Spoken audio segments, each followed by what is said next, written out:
What's poppin', my people? My name is Carl. What up, what up? My name is Max. Welcome to episode 31 of Hold Us Accountable. Thank you so much for hanging out with us this week. We've got some improv games. Hey, man, we got that stand-up comedy history. We've got some more mental health talk. Hey, man, we got that beer of the week. Let's do it. Fuck it, let's go. Hell yeah. Thank you for tuning in. I know your time is valuable. There's thousands of other podcasts that you could have settled for, but now you're just vibing with two goofy dudes from Wisconsin who like to discuss their problems and figure out ways to solve them and challenge the listeners to get up out of their comfort zone. Try some shit they ain't done before. This is Hold Us Accountable. Episode 31, ladies and This gentlemen. is Hold Us Accountable. Hell yeah.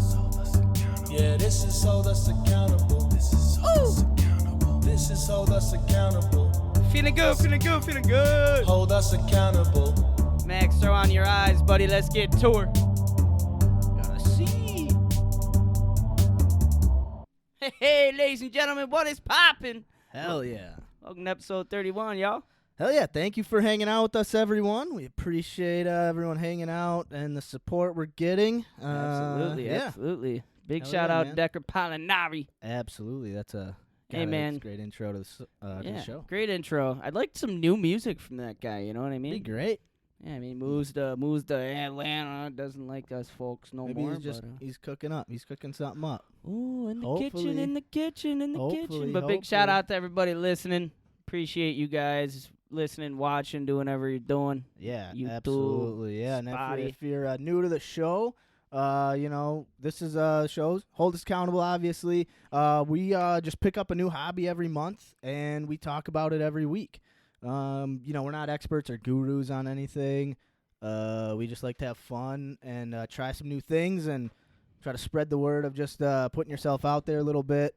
Because it makes life a lot more interesting, we found. Hell yeah. And we just hope that kind of resonates with a few people. So, yeah, we've done jiu-jitsu for our first month. Did some woodworking. We did, what did we did the different diets, and you learned some guitar. A little bit of guitar. Yeah, I did the carnivore diet. You did guitar. That's right. Yeah, just right after jiu-jitsu, we kind of just did a intro to podcasting, figuring out what we're doing here.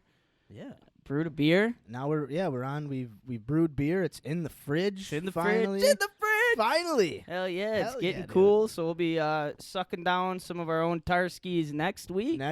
But this week we got not our own. We got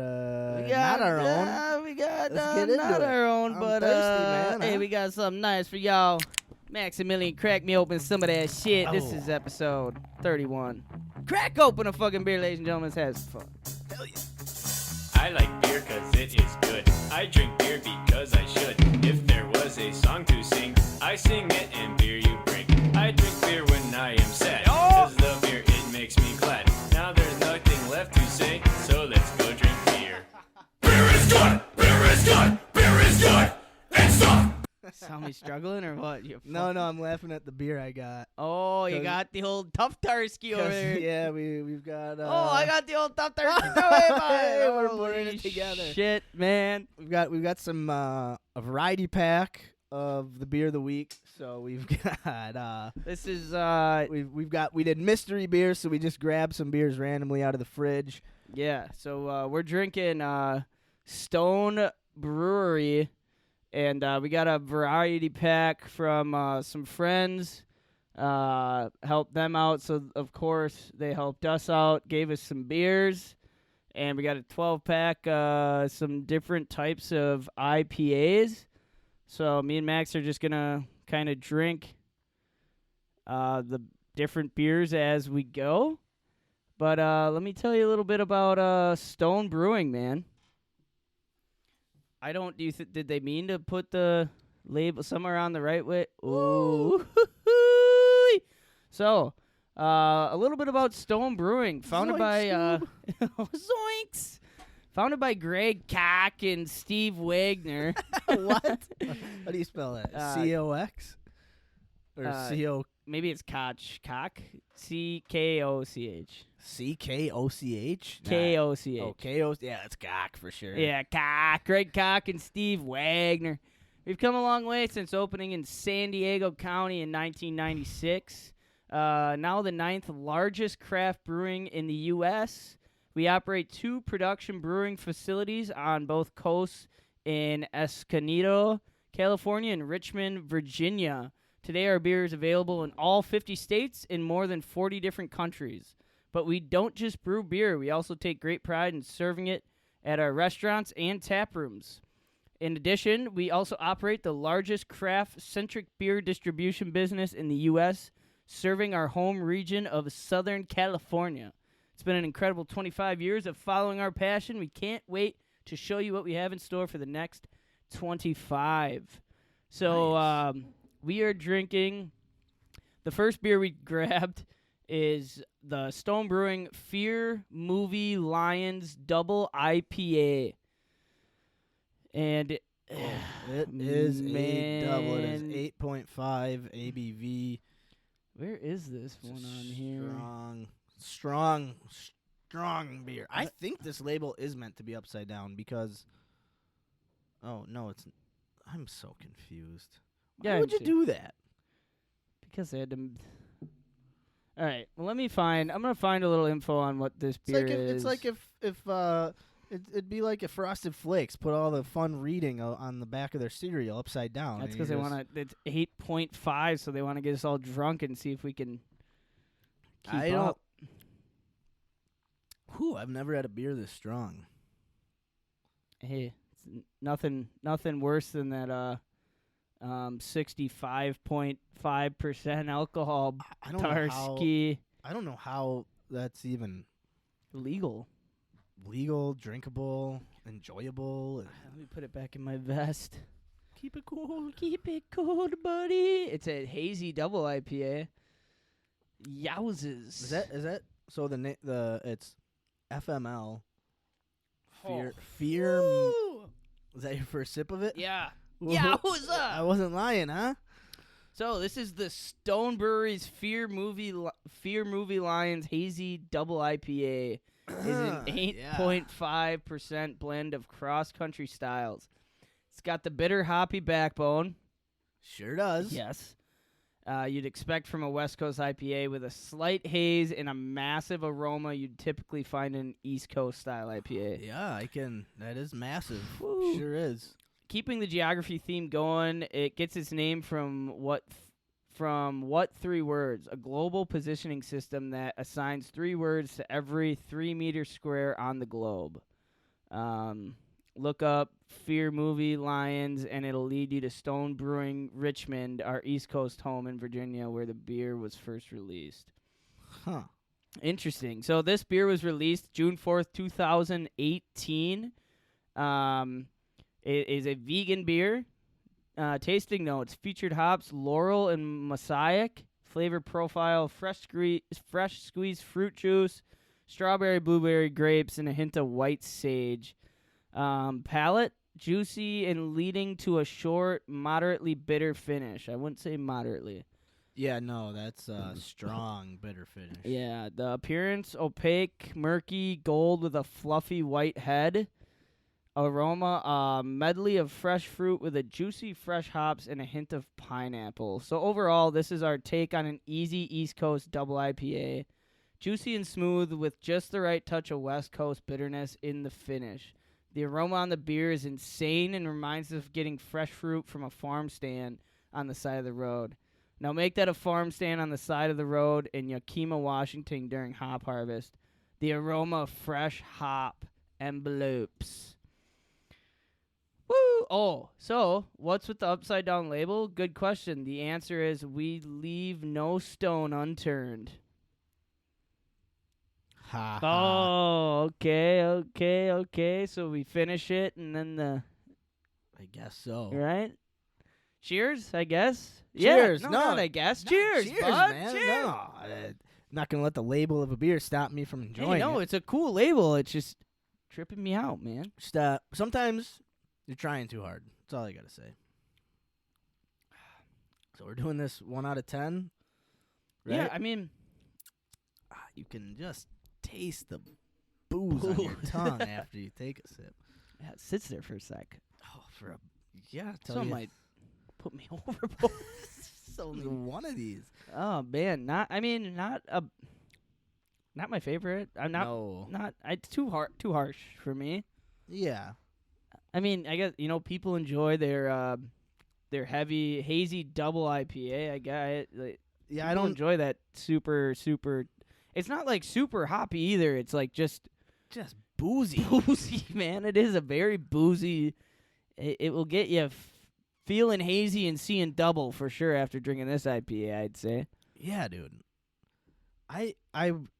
It's got to be kind of almost like people who enjoy like a really, really dark roast of a coffee, like a really I mean, really bitter. I enjoy very dark coffee. Yeah. Like, I enjoy very. I mean, I used to grow up chewing my coffee. That's my dad would make that shit dark Yeah, and true. thick and mucky, and I loved it. That is something. It's kind of like a darker. It tastes like a darker, like porterish kind of coffee ale. Like I don't know. Yeah, dude, I don't. Sour. Like, Oh yeah, I mean, I've never had a beer like this before. So this is it. I mean, this is obviously just our opinions on beers, so we're gonna rate it off that. Right. But I mean, if you like a fucking heavy, pungent beer, this is. Oh, Max getting a business call. I have to put that on the Yeah. DL from ya. Nah, that's for my brother. Oh, Yep. He called Big Tom today too. Yeah, he's got. Well, we can talk about it. But anyway, this is Now you got me think. Okay, yeah. no, continue. it's nothing important. Nothing. Oh, important. okay. But yeah, I mean, what do you? I mean, I wouldn't. I'm not gonna drink more than this one. No, yeah, definitely not. If I'm I get- excited to see what else is in the pack. I am too, because it's not. The thing is, it's not a bad taste. It doesn't. I can't put a. It's not like I want to spit it out or anything, but Exactly. it's very strong. It's very, very strong. Right. It's the flavor seems like if this was just dialed back a little bit, it'd be a Yeah. good beer. Yeah. But It gets yeah, me just a- excited to try the little less pungent beers Yeah. that are in this pack. So, I mean, we'll rate them as we go. I guess we're going to rate Absolutely. 3 different beers Yep. today. Maybe could be 4. I think there's 4 different beers in the pack. Yeah. We'll see how far we go. we'll I might see. be sleeping at the stew tonight. Who Yeah. fucking knows? But anyway. starting off with the old 8.5s. I was hoping man. we might. That's miss a better these ones. opener than a closer for me, though. Because if it was a closer, then it'd be I was like, just hoping we wouldn't get them at all, or we'd get to. come 3. on, man.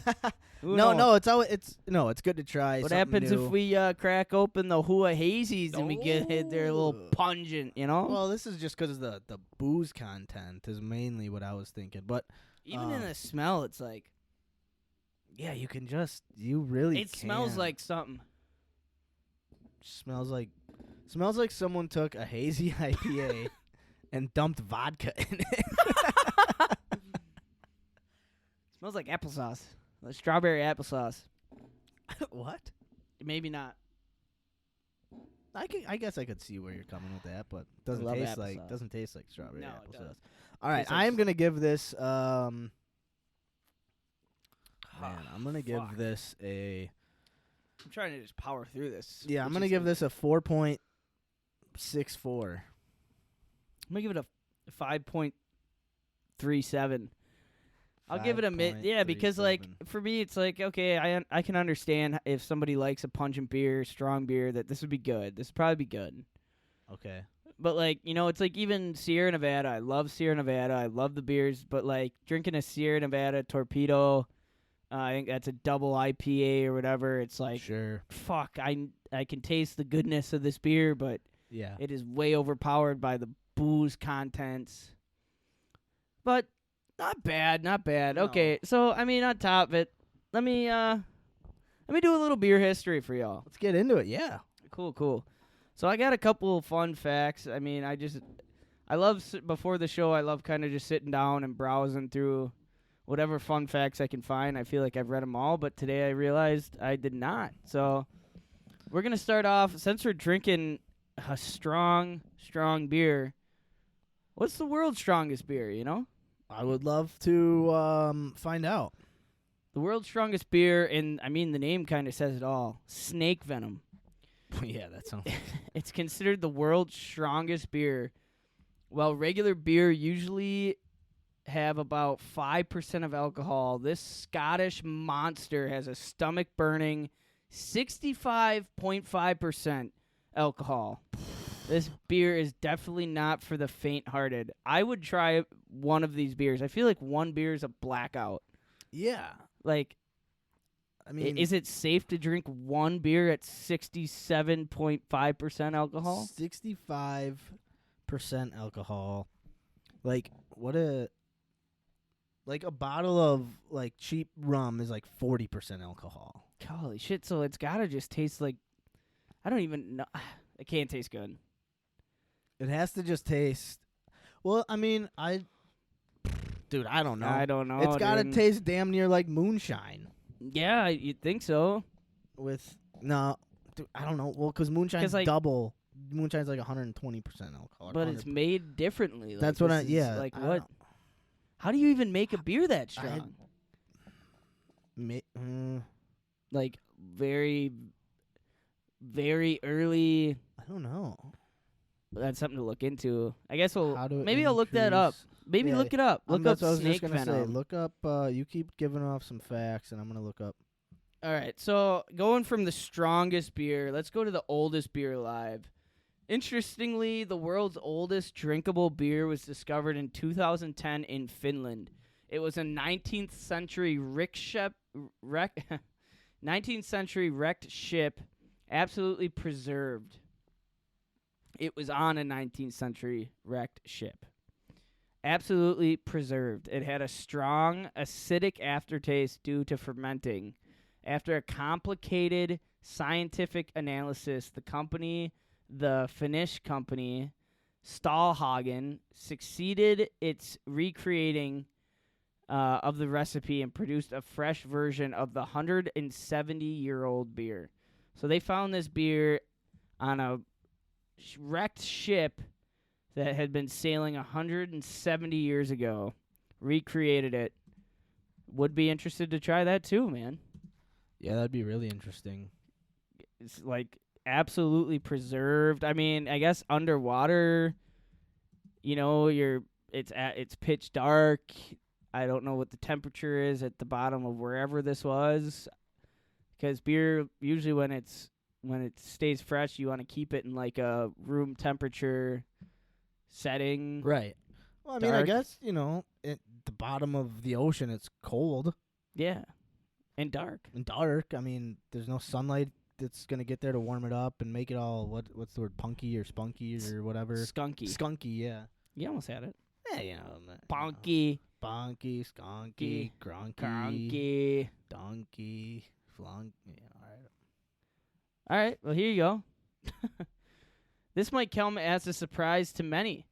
Snow is beer which is extremely cheap and is brewed for the Chinese market. With over 1 billion people in China, this country has the world's largest beer market by volume. So Snow is the best-selling beer in the world, I think, just because it's sold in China. Cool, I guess. Snow, Snow. like that is. I Sorry, think the name of it is Snow. Okay, and it's sold in China. You said. Yeah. Beer and foam. Some people really find beer foam unpleasant and are fast to dismiss it. But there's a catch. The foam is very necessary. The more foam a beer has, the more flavor it will have as well. If your beer does not have foam, something is wrong with it. Dump it out. It ain't no snow in China. Ain't no bottom of the ocean. Fucking 170-year-old brew. Dump it out. One more. And we'll see what old Max has found. All right. So, beer fact number 4: stock kidney stones. Interestingly, Wait, hold on. What did you say? fact number 4. Let's talk kidney stones. Oh, fact number 4. Let's talk. Okay, I gotcha. Yeah. I gotcha. Jesus Christ, I feel like I'm already drunk off this beer. Me too. Fucking A. Interestingly, Beer prevents kidney stones. A study published in American Journal of Epidemiology concluded that a bottle of beer consumed every day reduces the risk by 40%. Of course, you should never start drinking as a way to avoid kidney stones, and keep it in mind that this works only when drink is consumed moderately. So I guess you can't slam 15 Busch Lights a day to avoid kidney stones. Yeah, I don't know. I mean, maybe it works. I don't know.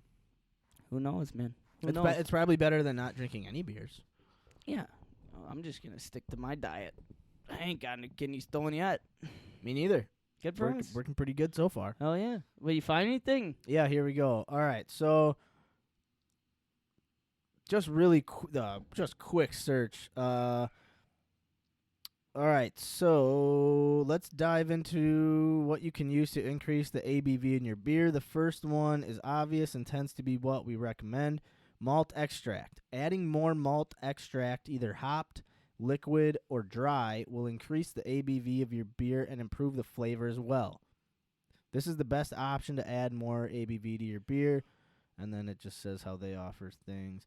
You could also do LME, DME, HMEs, which are like liquid. That's got to be liquid malt extract, dried malt extract, and hop malt extract,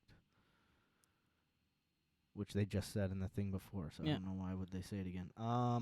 Yeah, I got a quick You could add sugar. sugar. You could add one. What kind of sugar we talking? Adding 1 cup or 2 cups max of these to your beer. Depending on what you are using, it will add about 1% to 1.5% ABV per cup to the final ABV. So first you could use sugar. You can add table sugar, corn syrup, or brown sugar.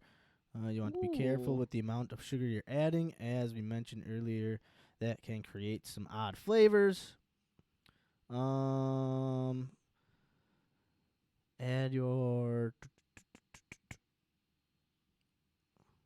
Okay, it said 4 things. It's giving me sugar. Just a bunch of sugar. Add a bunch of fucking sugar. Hey, I got Oh, a suggestion quick. honey, maple syrup, agave nectar. Okay, yeah, sorry. What? You want, What's up? Yeah. Are you gonna? Do you want to finish these? These 8.5s? I really don't. I mean, I certainly don't have to. I mean, if you're gonna work on it, I'll work on it. Dude, I'm mean, barely I'm not even a quarter of the way through mine. left no stone unturned. I want to throw this stone into a lake. All right, take my stone. I've never done this before on a beer of the week. Put it over yond.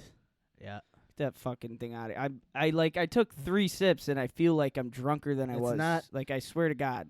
I feel like if I finish that beer, I'm not going to finish this episode. I agree. And that's a And risk I'm not and it's not even willing to take. enjoyable, No. really. You're just So it's like, fighting it. Let's grab grab 2 more. All right. Hey, we got an HUA first here, folks. We Yeah. are putting aside one of our beers.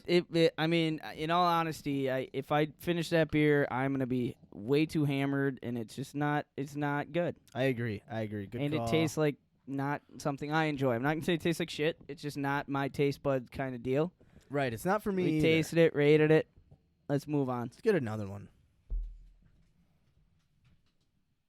So yeah, we had a variety pack. There was 4 rows. So 4 different beers of so there was 3 kinds of each beer. So 12 beers total. Let's see, what do we got here? We've got Tangerine Express Hazy IPA 6.7. 6.7. So we're just slowly making our So- way down. I think that's about. Yeah, what was the? I think the. Well, It's on the top. Yeah, that's about as low as she goes, folks. That is as low as it goes. well, the Jaya Lies that we had 2 weeks ago were 7.5. So All right. So we're gonna do. I'm gonna read the back of this since I Yeah, got go. mine. Yeah, I got her up. Tangerine Express Hazy IPA, a tropical hazy IPA with tangerine and pineapple. This creation's uniquely hazy appearance is a credit to the glorious whole tangerine puree in every batch. Using the whole fruit allows us to harness every bit of its natural depth of character. Pithy, crisp bitterness complements its distinct juicy citrus. Just the right amount of pineapple, and this being Stone, a whole lot of hops round off this beer in an amazingly hazy, citrusy, tasty paradise of flavors and aromas.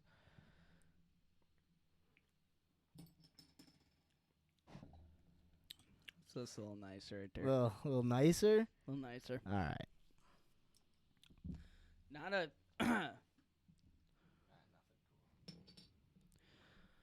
Still not like the... Whoops. Give her a taste. Definitely a little more calm, but...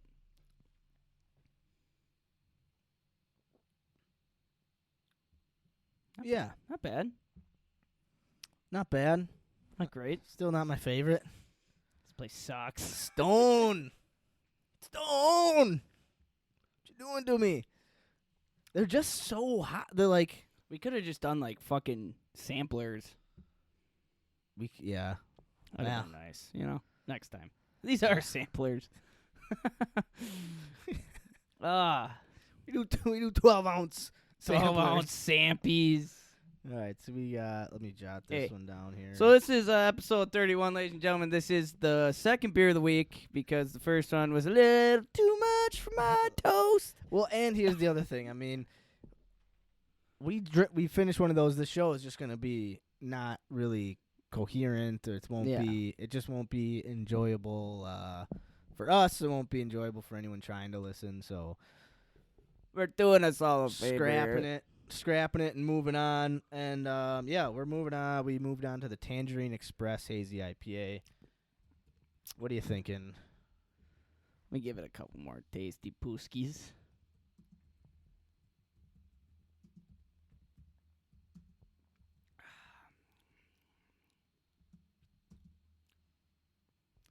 I mean, Yeah. I'm not a big fan of this. I'm not either.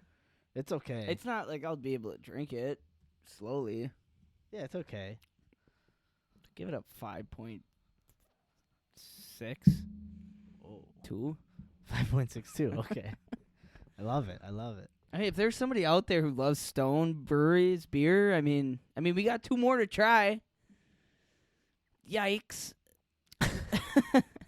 Yeah, I'm going like, man, I honestly, it's better than, I'm going like 5.23. God, I might need some Triscuits here to fucking calm my palate.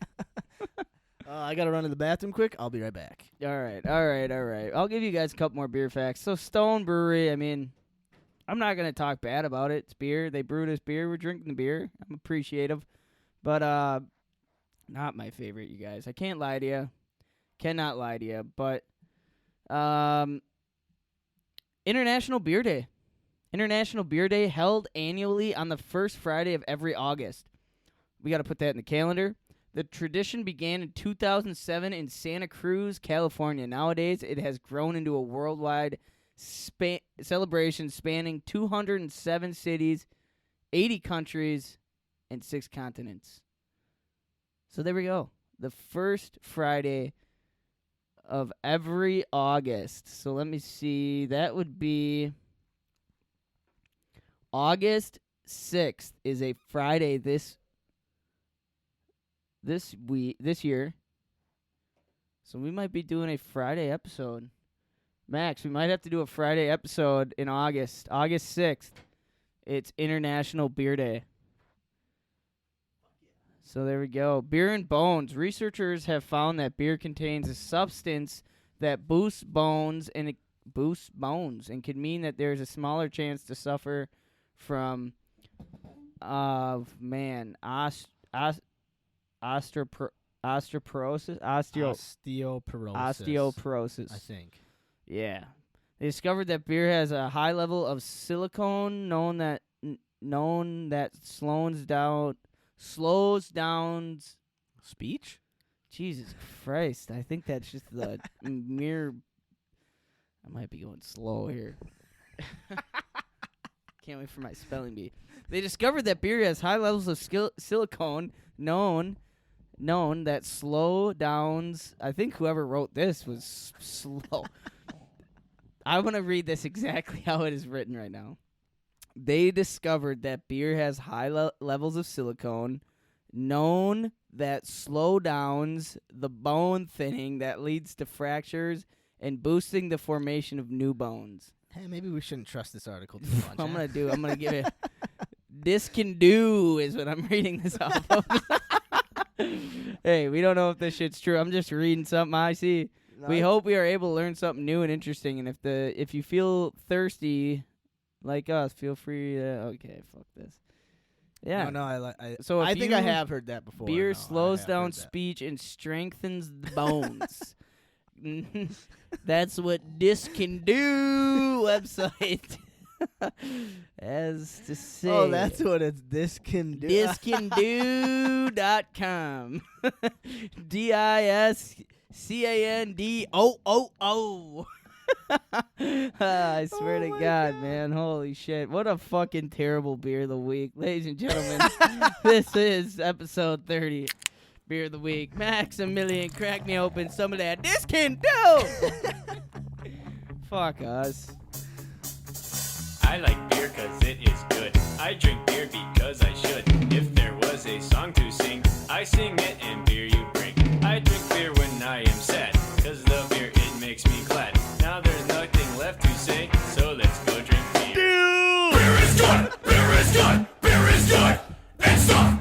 Dude, I taste no tangerine and no pineapple in this. Tastes ass. Yeah. Easy ass. Yeah. Yeah. Just rotten fruit.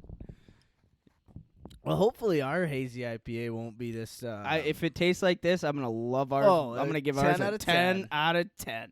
10.01 Yeah, off the because that will do.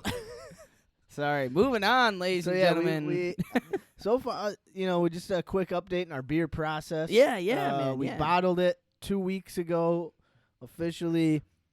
So it's been sitting for 2 weeks, and now we can move it into a fridge. Which is its fridge, And it's in the fridge getting cold, so if these beers continue to suck, we might be risking it and diving in, oh man, we might risk it to the biscuit. Oh shit, or we'll wait till next week when they're perfectly ice cold. man. I think we can't ruin it, but you never know what the night will bring. And that's kind of my mindset is next week is the week, but it's okay with whatever happens man, tonight. I don't know. Maybe we try the shitty one. There's one shitty one. in No, there. I'm not trying that. It's got like this much, and it's just wart. No, there's the one with the X on it. Oh, that's still in the box. Oh, we can put that one in the fridge. Is there's this much? Oh, all right. Yeah, never mind. If we're gonna do it, we're gonna do it. Yeah, you're right. You're right. You know what I mean? Yeah. Okay.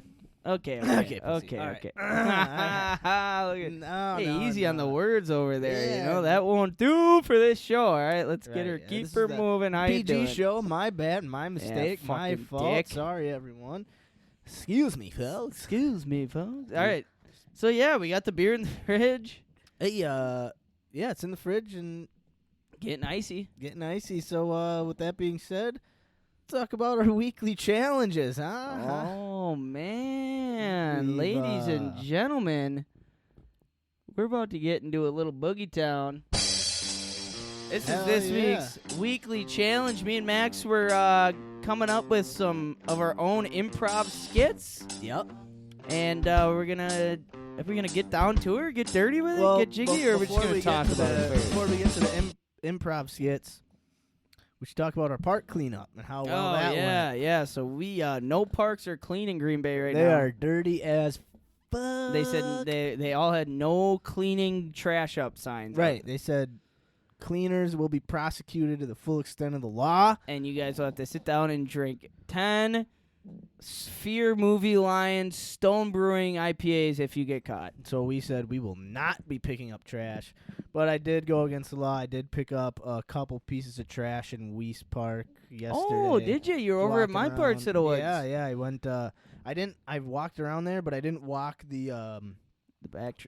the Frolf Trail. Frolf Trail? So I walked that with Herc, and we picked up a few cans along the way In the Frolf Trail. in the Frolf Trail. Oh, okay. Well, hey, good for you. yeah. So, but we bombed doesn't on count. ours. Yeah, not even close to count. So we're eating hot wings. Next week we'll be ordering hottest wings we can find. Yeah, I or think just we the just bars hottest hottest wings. Yeah, And I'll look them up right now. we should do it with we have to go no milk for half an hour after. Man, it's gonna be a terrible show. No one's. Yes, I mean that's what we got to do. But And then once that, so maybe this is what we can do. can we do that after we have our first? Well, this was my. Well, yeah. No, I mean, we it's would have, punishment, Yeah, no, though. we would have to do it after. But I was thinking we could also, do the hot wings, wait a half an hour or whatever, have some milk, rejuvenate, and then have a beer. But I think we should definitely try the beer first because it's going to be our beer of the week. Yeah. So we got to do that first for sure, and at Yep. least have one or two, and then or tree. Yeah. But yeah, no, we've got. We will be punishing ourselves some way, some shape or form for not following through with Yeah, our we park will. cleanup challenge. right. So yeah, we'll be doing that next week. Is eating hot wings. Yeah, we just completely whiffed her on that. I mean, no excuse. We just didn't do it. yeah. I got lazy texting you, just being like, hey, Yeah. what's your schedule like? I got lazy. I mean, we both had a bunch of shit going on, but there's plenty of time Plenty to of do time. it. So Yep. yeah, we're gonna eat wings. We're gonna suffer, but eat hot wings. Maybe maybe get intern Jake in here to eat delicious wings next to us and Well, Jake would probably eat the hot wings and think they're amazing. That is probably true. That also might be punishment. But Yeah. I don't know, Oh man, you're gonna have so many beads of sweat coming down I from might that have to bald headband head. it. I might have to go me too. headband. Yeah, I'm gonna Might have to headband go it. headband next week. Oh, just 1 gallon of milk right in the middle of Right? us. Yeah. Or we each get a But I think we have to pint. eat say we get so we should get 6, or I don't know how many, 10 I think you have to order. Yeah. So then we both have to eat 5 before we can chug down the milk. Right, yeah. That's how we should do it. Before So you can most likely I'm going to have a stomach ache. I'm going to have a just sweaty, uncomfortable. we should also that show Hot Wings, the hot ones or Oh, whatever. and do like an interview with us. So while our mouths are burning, we're asking each other Yep, write it down. tough questions. Tough question. Just whatever questions. Yeah. Random off the top, or we can write down a couple Just of write- questions. Just write down hot 6 wing questions or yeah. 5 questions each for each wing we eat. Oh, that's perfect. Yeah, there we go. That's fun. That'll be fun. So there you go. Dirty park, fun activities. You know what I mean? Exactly. We'll get there eventually.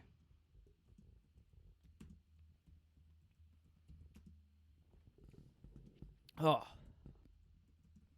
There's got to be one good one in this pack, I hope. It really sounds like they love loading up on the hops. I think the, and Stone Brewing. Exotic destinations, and then they just have one that's just IPA, Stone Exotic Destinations IPA, and then the 2 we've had. So I'm banking on there's probably no ones that we'll enjoy, if I could say myself. Yeah, So, probably. So we yeah. got a fun show. We got a fun show ahead of us. Hey, I mean, some people are drinking no beer right now, so we don't have it. No, yeah, don't have it exactly. too bad. No, we don't. We just funny that, because honestly, we haven't really had any beer kind of quite like this in a while, where we've had it and just not really been Not even jiving with it. You yeah, know? like you said before, it's not. I'm not spitting it out. It's not gag. It's not gross. It's just not enjoyable. The flavors are funky. They're way too bitter, so bitter. very, very, very bitter beer. It's like I take one sip and I have to wait a couple minutes, take Yeah. another. It's just very, very bitter, man. It's very bitter. Yeah. But But no, anyway, we're gonna keep going. We're all right. We'll we got keep our her hot wing. I'm done bitching because we're drinking a beer. It's no reason to bitch, Exactly. It ain't no Shawshank Redemption beer, Exactly. Oh my God, man. but it's a beer nonetheless. All right, so we've got our hot Yeah. wing challenge with the question of wing. Hey, some Bounce back and forth. Sometimes we complain, you know. What? I can't complain, but sometimes I still do. You know what I mean? Absolutely. So yeah. So we're gonna do a hot wings interview challenge next week. Yep. And what was the plan for this week, bud? So this week, I was rolling dice because I was in the lead for bag toss. I'm up 7-1. We're playing to 61. Yeah, I also did not make legs for the bag toss. Carl did not make legs. He gets an extra wing, hot wing for that. I'll do it. I'll eat. No. I don't care. I ain't scared. Just not kidding. So we landed on, we had to come up with different improv games for this week because we are Skits, games, whatever. yeah, skits, right? something Anything just like improv. any type of funny comedy thing we could think of or look up. That was come with the show, ready for some ideas and just make a fun segment out of it because we're looking into doing some stand-up comedy this month. Hell yeah. And so we wanted to do some like improv comedy segments. We'll do a little bit of comedy history, just starting back with the early comedians and the trailblazers of comedy and kind of bring us up to today's comedy. Hopefully that's kind of the trajectory we would like to take with the little history, fun facts, knowledge about stand-up comedy as we ourselves kind of dig into giving it a shot. So I can say what I found. I just kind of I looked up games. I was trying to come up with a few, and I kind of did, but I mainly stuck to the internet, and I found so there's a game called ABCs. Okay. All right, so this game is I'm down for the game That- section. screen is frozen. Okay, so this game is you start with well, they have it as like you're in front of an audience, so Yeah, we are. but like yeah, I mean, so you get an audience suggestion, right? Okay. For like a scene. Two people will improv a scene, and then each player must start his or her line with the next letter of the alphabet. So, like, for example, you would go, Albert, I can't find the Jell-O mix, and the Robinsons will be here at 6. I would go, better check Celia's room. She's been hiding things, blah, blah, blah. And try to make it to Z. And then you would be like, Celia! And I go, don't get too mad. And then you'd have to go with, like, All right. I like even that. if she doesn't have it, Oh, man. fuck you, I know she has it. I like it. I I'm gonna like have it. to, like, pull up the whole, I'm going to have to pull up the alphabet. That's literally what I'm doing right now. Here, I'll pull it up and put it on the screen. Because A, B, Yeah. C. I'd have to sing the song every. I know, dude. So, yeah, that was a game I found. Albert! Zoinks! Shit! And then we're just confused, man. Yeah, pull that bitch up. So we're getting the old alphabet on the screen. You know, the old alphabet. Hey, when... So we'll go. Do you want to go through the game? We'll just go through the games we thought of. And then we'll Let's do start that. doing them. Yeah, I like the games. Well, but you had a couple too that were good. I just had a skit. Like, yeah, so we'll go kinda- through each of our ideas. So I'll go through. I had one more game, and then Okay. you'll talk about your skit, and then we'll get into it. Hell yeah. So yeah, the other one I found was called Shoots? not shoots, questions only. So this is like there's a scene and you can only ask you have to act out the scene but only asking questions. Okay. So this is a 2-person improv game, involves only speaking in questions for the whole scene. That's it. You can't repeat questions, and you should still try to move the scene forward. So you'd be like, how you doing, Carl? And I'd be like, why you asking me how I'm doing? Right. And he'd be like, well, why are you asking why I'm asking how you're doing? It's like, why are you looking so weird? Right. Well, what looks so weird about me? Yeah, like Okay, that's fun. So I that- like it. that would be a These are game. fun, dude. Yeah. so that's those are the 2 games I found. And what about you? What did I you just come thought up of like I was just thinking of skits, so I thought it'd be funny to do a skit where I'm a kid born and raised in Green Bay as I was, but I'm going into the NFL draft, and I get a call from the Packers that they want to draft me, and when I'm getting all suited up, I got my my walk up song.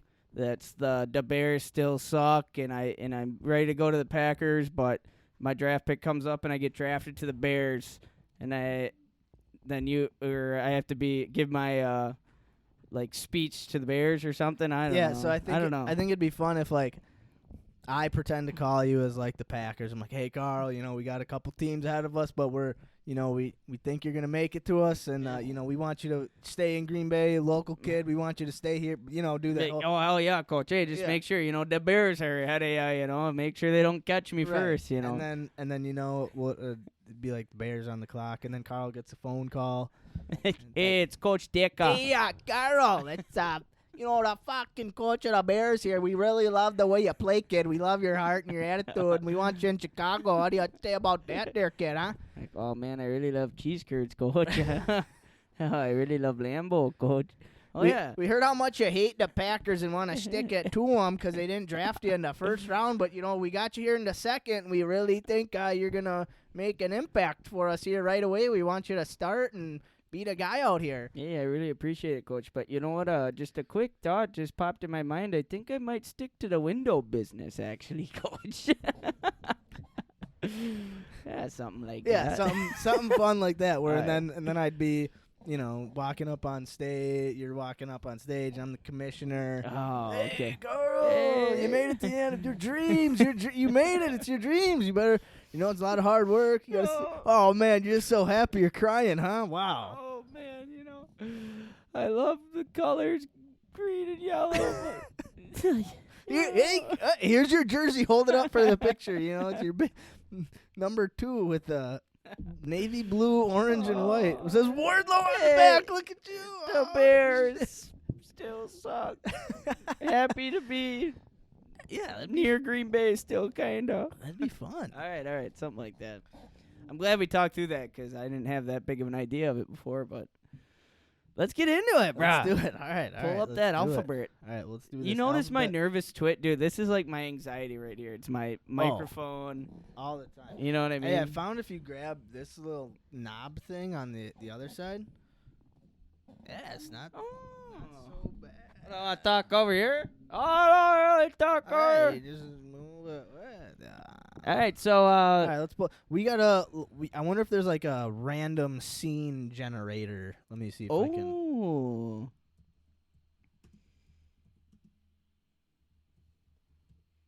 Let's see what the internet has for us here. Scene generator. Of course there is. Hell yeah.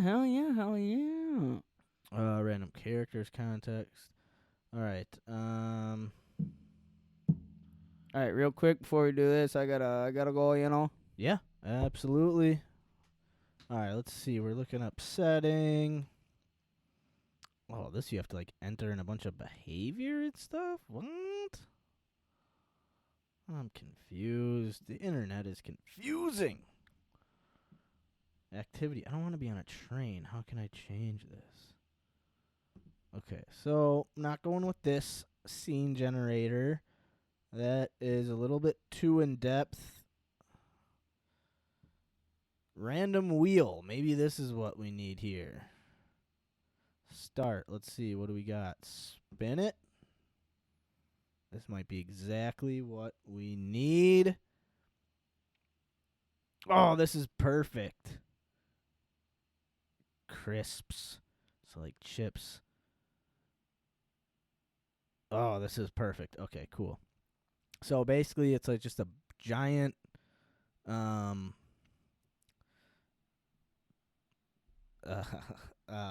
blanking on words. Crying me this damn beer. It's like a big Wheel of Fortune wheel, right? And then you just hit spin, and it randomly spins and lands on a scene. So like the one I just landed on was a crocodile trying to open a packet of chips. The one above it, a meerkat walking a tightrope. A cat eating a banana in a bath, an apple being selected as a bowling ball. So yeah, I think we can make this work. Man, you look so smart with them glasses on over there. Hey, just protecting my eyes from the blue light. Well, Gotta protect them can't peepers. have any of that. Gotta protect The them old peepers. peepholes, huh? I think my employer should give these out for free to all their employees. We Yeah, stare man. at 3 monitors all day. It's bullshit. I swear, you take these glasses off, and the computers are just so much brighter and hurts your eyes almost. But anyway, all right. So we've got this random scene generator here. Okay, okay. They're a little goofy, little weird, but I think they'll work. Let me pull up an alphabet because our dumbasses need it. Oh, so we're gonna do a scene generator for the question game. Yeah. So like, Sorry. or no, for the Alphabet. alphabet game. Okay. Yeah, okay. yeah. Yeah. Get a good one with some pictures and stuff. That one right there. Third one in. Yeah, there we go. That's probably good. This one. Perfect. No, don't do that. Distracts me. I was gonna say all them. Do the one with the red letters. Oh, yeah, Yeah. just straightforward. Let me just pull it over. There we go. Okay, so we are doing the alphabet game. So we have a random scene generator that we will be acting out. Each line has to start with the next letter of the alphabet. So So yeah. So like one of the spins I landed on to test it was a crocodile opening up a bag of chips. Ah, shit! This bag's only half full.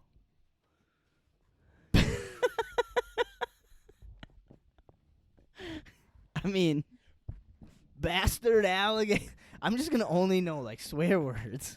keep going. Alright. Alright. Okay. Well, All let's right, play let's- the game. Yeah. Because the third one, I was gonna be like, "Crikey, them crocodiles ate all my chips."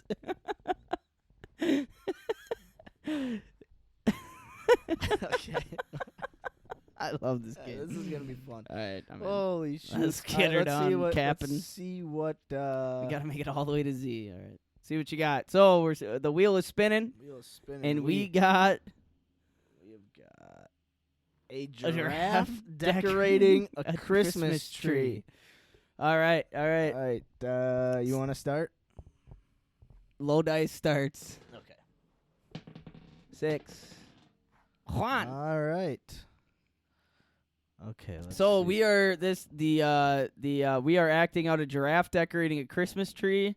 Every sentence has to start with the next letter of the alphabet. So Right. Mag's gonna start with A, then my sentence has to start with B, so on and so forth. So here we go. all the ornaments are up on the tree. But I'm too tall to put 'em on. Call me when he's got the star on. Damn it! I can't find the star. Everything except the star. Freddy, where's the star? God damn it! I need the star. Hey boys, it's Freddy. I found the star. I thought I found it. Just joking, pals. I didn't even find it. Kimmy, you had it, didn't you? Liar, liar, pants on fire. Mouse? Mouse? There's a mouse! No, I hate the mouse. On the floor. It's on the floor. Everyone on the chairs. Philip, squish the mouse. Quick, get up. Ready? Let's put the ornaments on the Christmas tree. Stop. Not like that. Timmy, you're too tall to reach the bottom of the Christmas tree. Unknown to you, the bottom of the Christmas tree is where I like to be. Well, though,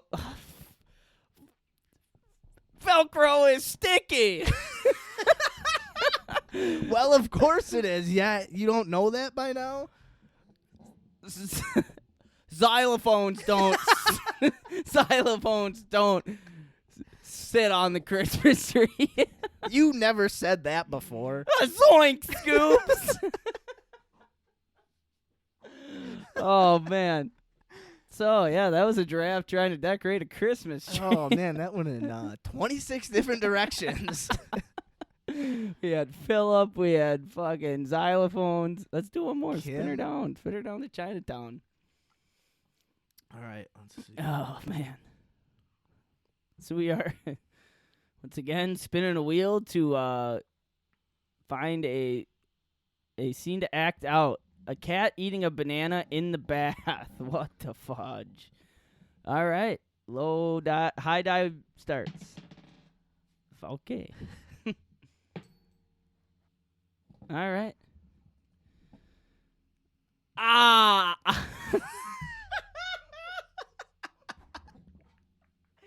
Anthony the cat loves eating bananas in the bathtub. Boy, howdy, he sure does. Cats love eating bananas in the bathtub. Don't tell me cats like eating bananas in the bathroom. Even though you know that cats love eating bananas in the bathroom. Frankly, I think it's because of the potassium. Go get me some bananas. Hygiene is the most important thing in a cat's life. Isn't shitting in the litter box the most important thing? Just because you shit all day doesn't mean it's the most important thing. Carl, go get me some bananas. Let me tell you what about these bananas. No, I don't want to hear any more about these bananas. You are M. Damn it. Oh, wait, I'll do M. More Uh, nanas. Okay. We'll go to O. Only cats with brown fur like bananas in the bath. People who eat apples are weird.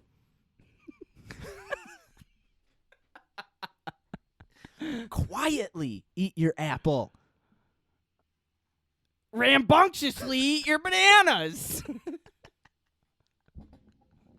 Step over here for a second and let me tell you how to eat that apple.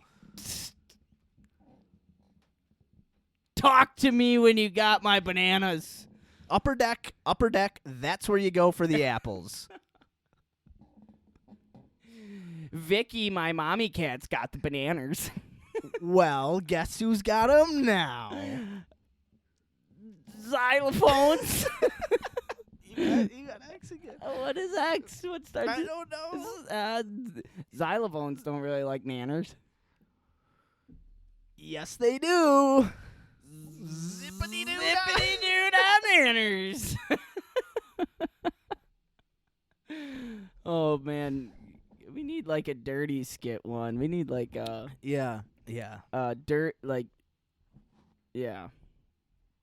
Let's try that. Midnight? Oh, classic, midnight. Okay, it's, oh, come on. Let's see. Let me Google. Oh, man. Let me Google words that start with X. Oh yeah, good call. Xanax doesn't like bananas. Xanax and bananas go perfectly together. Oh, man. I bet Chris Farley was so good at this game. Like, what? I don't know any of these words. What are some good X words? That's what this says on Google. If any of our listeners have some words that start with X that are their favorite words, let us know. I can't pronounce any of these. Zanny. Zanny. Jesus. This is all kind of preparation for Carl versus the dictionary, honestly, man. Just get me ready. Get me ready for spelling. Yeah. We got the bees this week. Ooh, the bees. The bees and the birds. Wait, is that it? The bees and the birds. If any cop asked you where you were, just say you were visiting Kansas. Why? I don't know. I thought that was the scene. I don't think that was it. I thought Absolutely, I was in Kansas. we could do that. Like a cop pulls you over and you've got like, so you are either you're the cop or you're in the car. Okay. And then one of us pull. So like, I'm the cop and I can only say. Oh, see, I like that. Let's come up with our Yeah. own. Let's do that one. Yeah, I think that's A cop pulls over a teenager who's like got a bunch of drugs in the car or Whose something. car smells like P.O.T. Yeah. All right, let's go. All right. Let's do that. All right, I'm ready. All right. Who? All right. You want to be the Low die is the cop. High die is the high teenager. Okay. Cock die? Count it. Yeah, we can. I don't care. It was a 1. All right, I'm the cop. All right.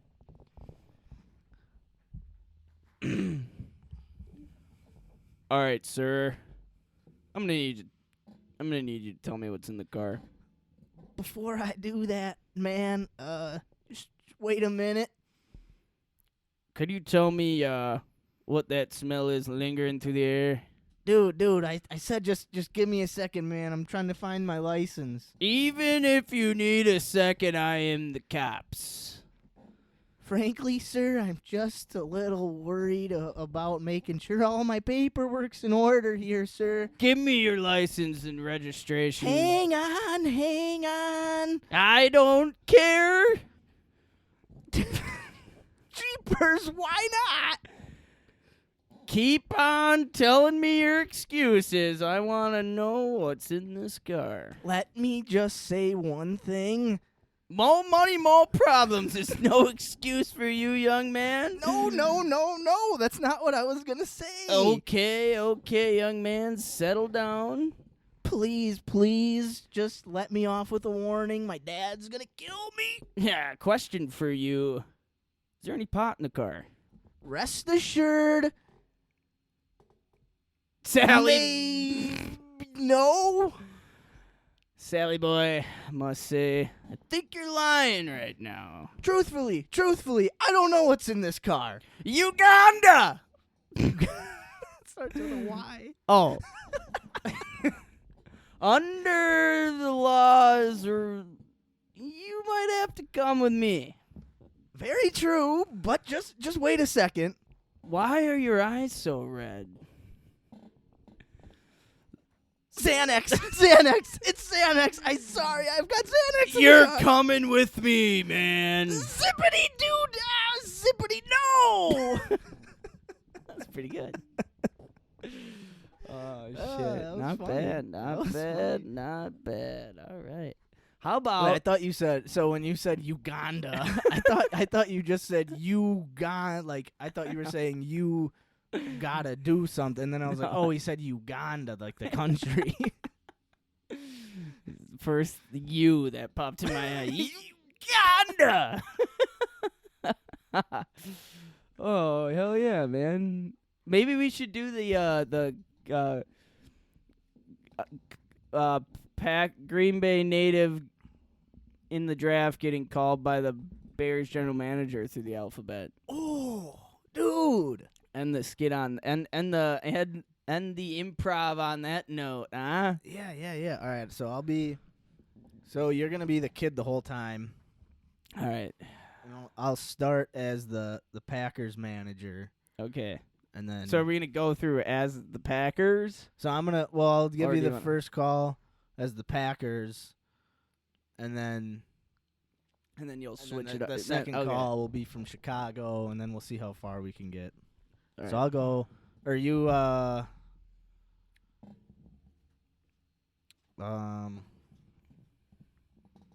no, because I don't think I've gone first yet. So No. let me try get Alright. it going. Shoots.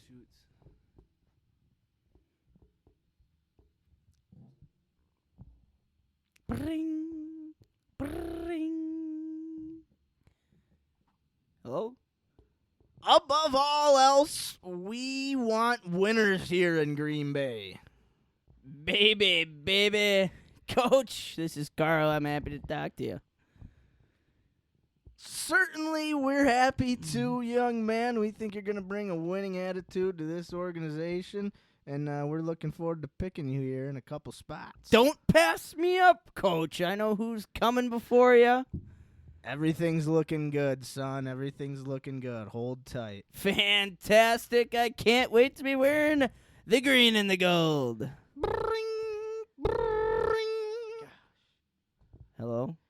Get ready to come to Chicago! Hell no! I just drafted you, young man, and you're gonna be the next Chicago Bear. Jam crickets. Fuck! Keep that attitude up, young man. That's what's gonna make you the next great Chicago Bear and take down the Packers every single year. Let me tell you, Coach, I don't look good in blue and orange. Man, oh man, you don't know you look good until you put that jersey on over them pads. No, trust me, Coach, I don't look good in blue and orange. Only a rookie talks like that, and you don't want to be seen as a rookie, do you now, Rook? People, Coach, my people won't like me in the blue and the orange. Quitters, we don't like quitters here in Chicago. Right, I hear that, but I do love cheese curds. So you're telling me you're gonna come play in the Windy City then, right? Titties, Coach, I don't like the wind. Uganda! Yes, you did. Unfortunately for you, it's gonna be windy in that helmet, boy.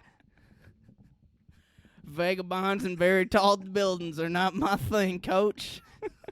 Well, looks like we got a pussy on our hands. Xanax. I need Xanax. You betcha we got all kinds of that here in Chicago. Zippity doo dah, trade me back to the green and gold, Coach.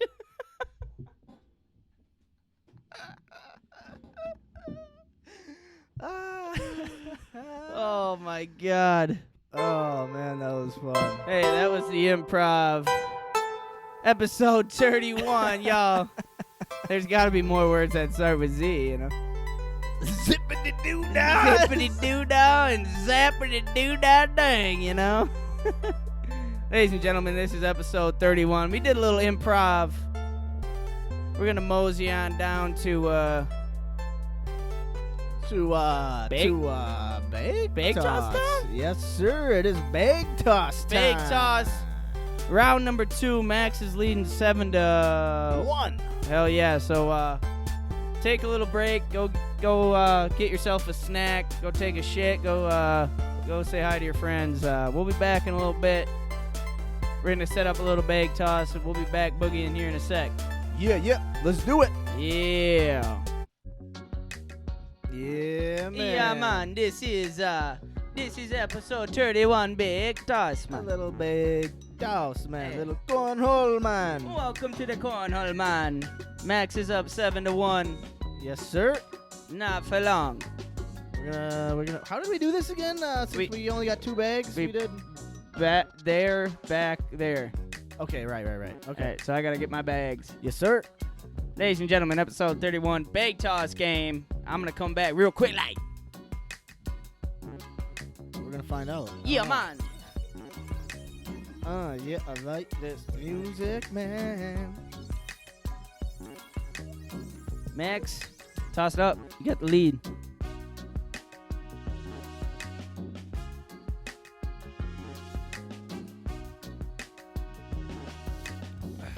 Maximilian. Tossing the first bag. All right, here I go. That's on the board. Yeah. That's on the board. It's in the hole. So I got 2 points out of that. 2 points, man. All right, so it's 9-1.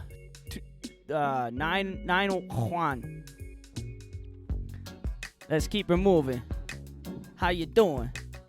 Max is a little little bit. All right.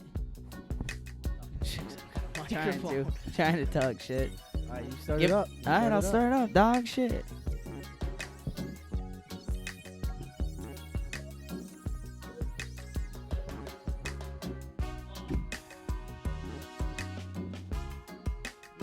Missed the shot, man.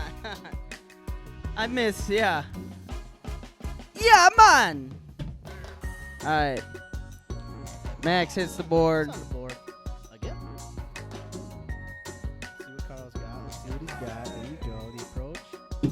On the board. All right.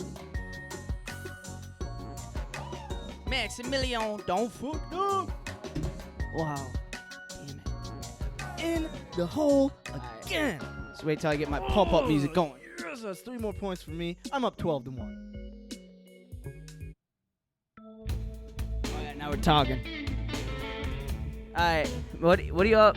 I'm up 12-1. I drink alone. 12-1? Yes, sir. Now you start.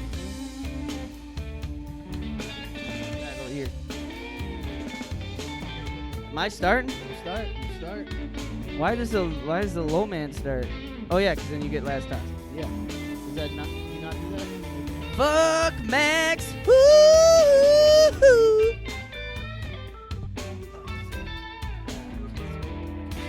Smack. Just, yeah, a lot of game left. Just, there you go. See, 1 in the hole.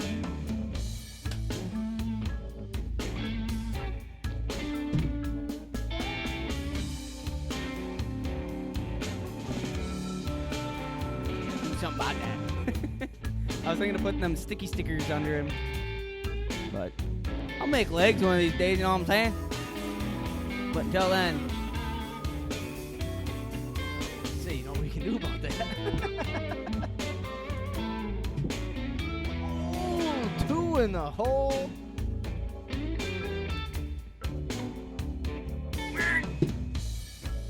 You got 4. 12-5. 12-5. So we go, and then one more. There, back. Oh yeah, that was our third. All right. I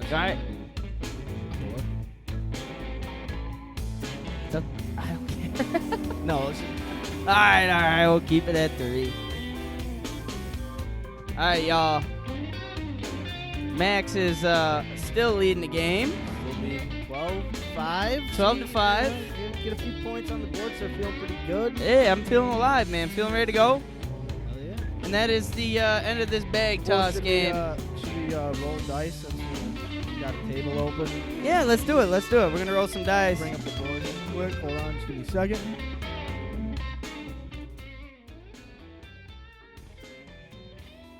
All right, so we're going to roll some dice for this week's weekly challenge. Max still leading the game, so per usual, he's going to roll some dice. All right. Let's see. Yeah, let's see what we got. Let's see what our weekly challenge is gonna be. Do it up. Here we go for the column. Column 4. Column 4. We got try a new restaurant, start painting a wall, 100 push-ups a day, take a beer of the week, brewery tour, start the HUA letters, make something for the stew. All right. Well, we're not going to be able to do the beer of the week brewery tour, so if we land on that, there'll be a wild card, and we'll have to think of something. All right, bruh. 4. Of course, take a beer of the week brewery tour. All right, so I say just re-roll both the dice. re-roll both the dice. Re-roll. Double re-roll. What a wild card. Oh, that's a great day to be alive. I think, Episode 31. I think the wild card was Kärel re-rolled. All right. Here we the go. wild card. So that's how we're playing. If we land on something that's already in the works, re-roll. Other guy. Yeah, or I mean, yeah, we just kind of rushed into this, which was my decision, but you know, I'm having fun. we'll make it work. Yep, 4. Back to the 4s. Here we go. 2. 2. Start painting wall. Okay, well we can't. We're not. How about How about make a painting for the wall? Oh, I like that. A HUA painting. Hell yeah! All right, so we both make a painting each make a HUA painting for the wall. Just a painting of whatever you want. Okay, man. I love it. All right. Hell yeah! All right, Good. ladies and gentlemen, that's episode 31. We're gonna paint for the wall. Let's That's the get at weekly it. challenge. Hey, Yeah. we're back with some little stand-up comedy history, So comedy history Coming at ya. and then a joke of the week. and then a little mental health talk. So stay tuned. Here we Stay go. tuned. All right, let's go. Let's do it. What's poppin'? We back. Hell yeah. We back. Back from bag toss. Back from the bags. weekly challenge has been accepted. We are painting a painting for the stew. Yeah, I love dude. it. It'll be cool, man. Each making our own little creation, and we'll see what we both come back with, man. It's gonna be cool. I've got a few ideas in mind. Already. Hell yeah. So real quick before we move on, we got our third beer of the week.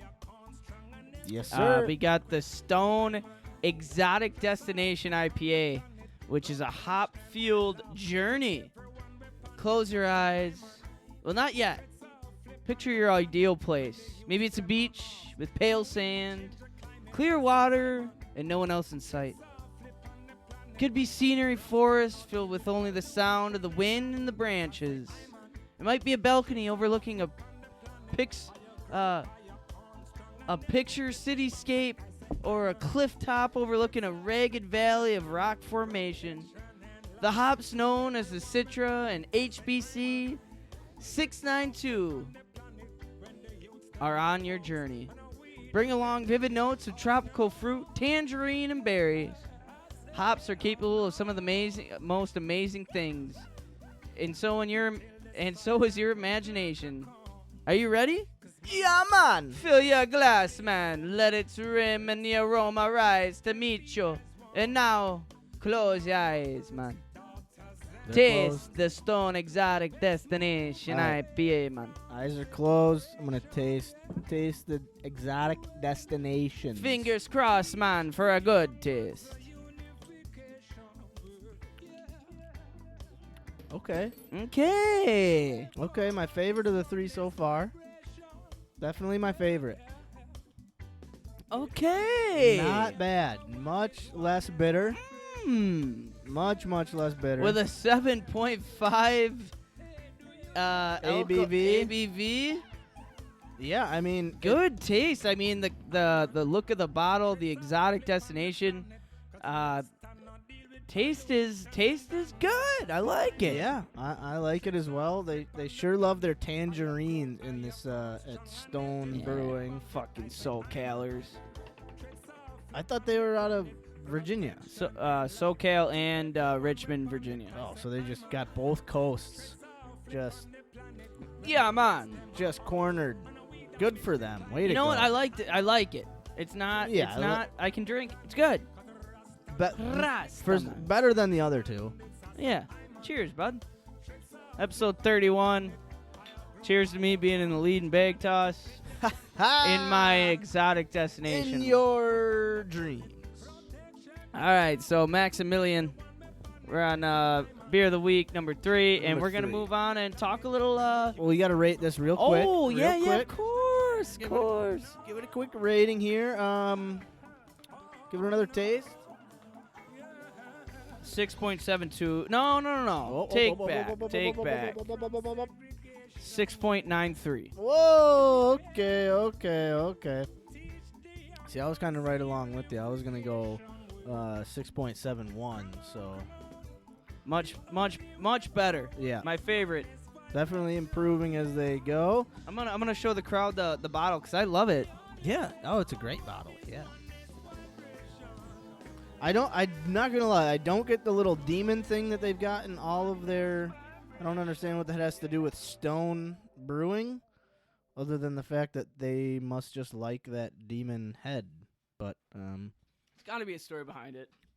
gotta be. And if the beer was better, I would look into finding out what the story was. But the beer's just okay, so I'm not too concerned about it. All right, let's get into a little stand-up history. Little stand-up. That's really quiet. Hey, Max, give me a little stand-up history, man. I like it a lot. Bud. Yeah, man. So last week we kind of got into the just kind of how it got its start a little bit, at a little timeline in terms of minstrel shows and all kinds of other. And what was the other one? Burlesque shows. Burlesque were more the kind of dirty, lower class shows. Yeah. And the minstrel shows shows were the higher kind of circus act, kind of like dancer, fucking more hoop acts and shit. wealthy, more bougie shows. Yeah. But yeah, so now we're gonna talk about an innovator this week, a true pioneer, trailblazer, some might call him, Lenny Bruce. Oh yeah, Lenny. Lenny Bruce, Leonard Alfred Schneider, was born October 13th, 1925, and died August 3rd, 1966, so a short 41 years, and that's it for him, unfortunately. But he was an American stand-up comedian, social critic, and satirist. He was a satirist. Satire. So you're like making fun of the thing, like what's going on around you. Okay. I believe. Okay. He was renowned for his open, freestyle, and critical form of comedy, which contained satire, politics, religion, sex, and vulgarity.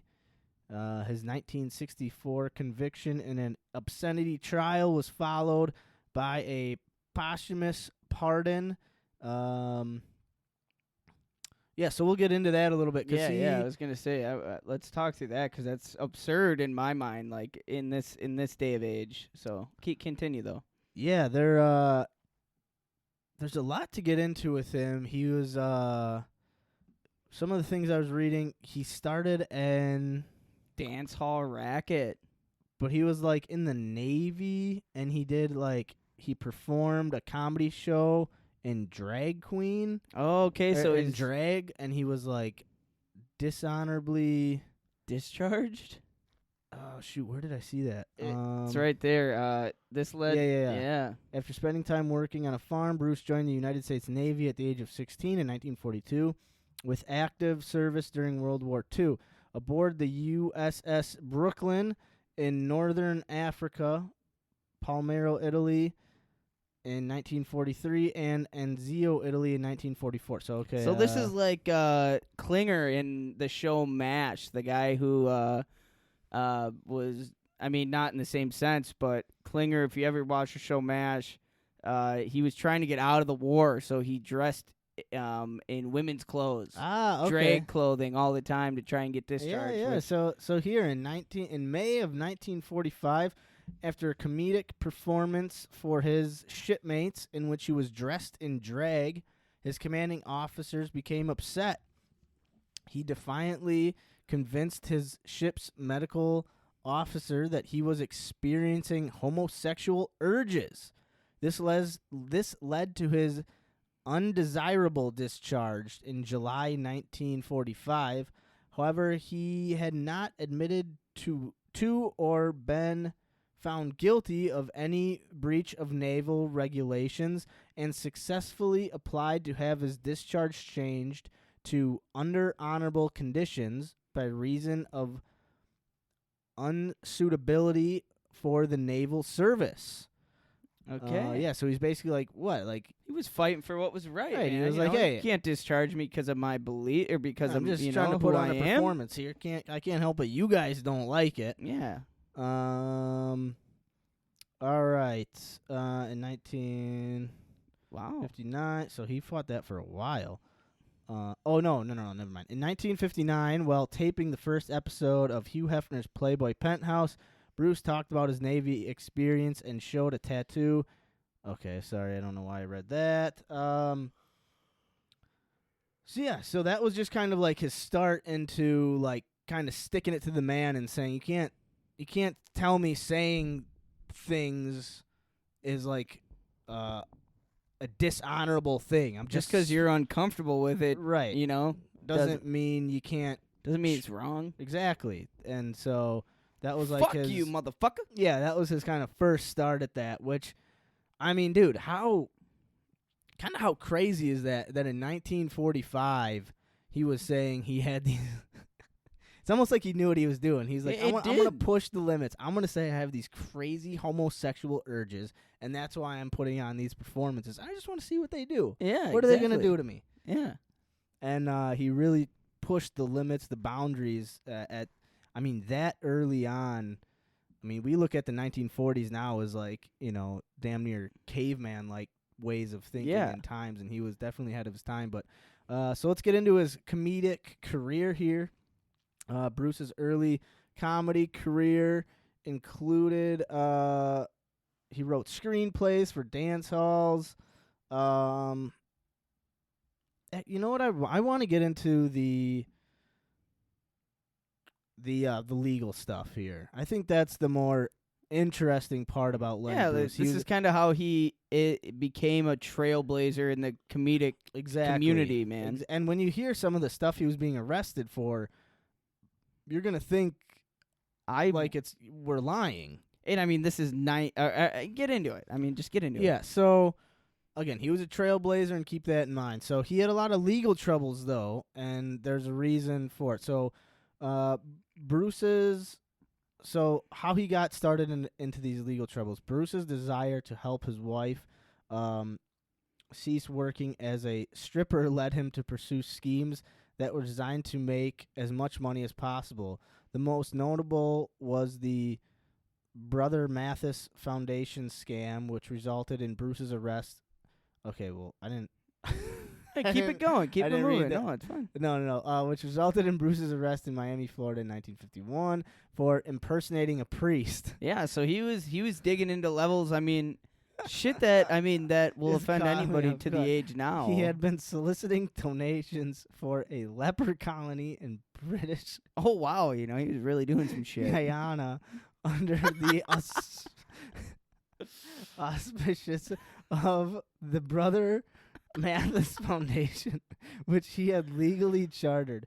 The name was his own invention, but possibly referred to the actual brother Matthias, not Mathis. Matthias, thank you, who had befriended Babe Ruth at the Baltimore orphanage to which Ruth had been confined as a child. So this guy was like...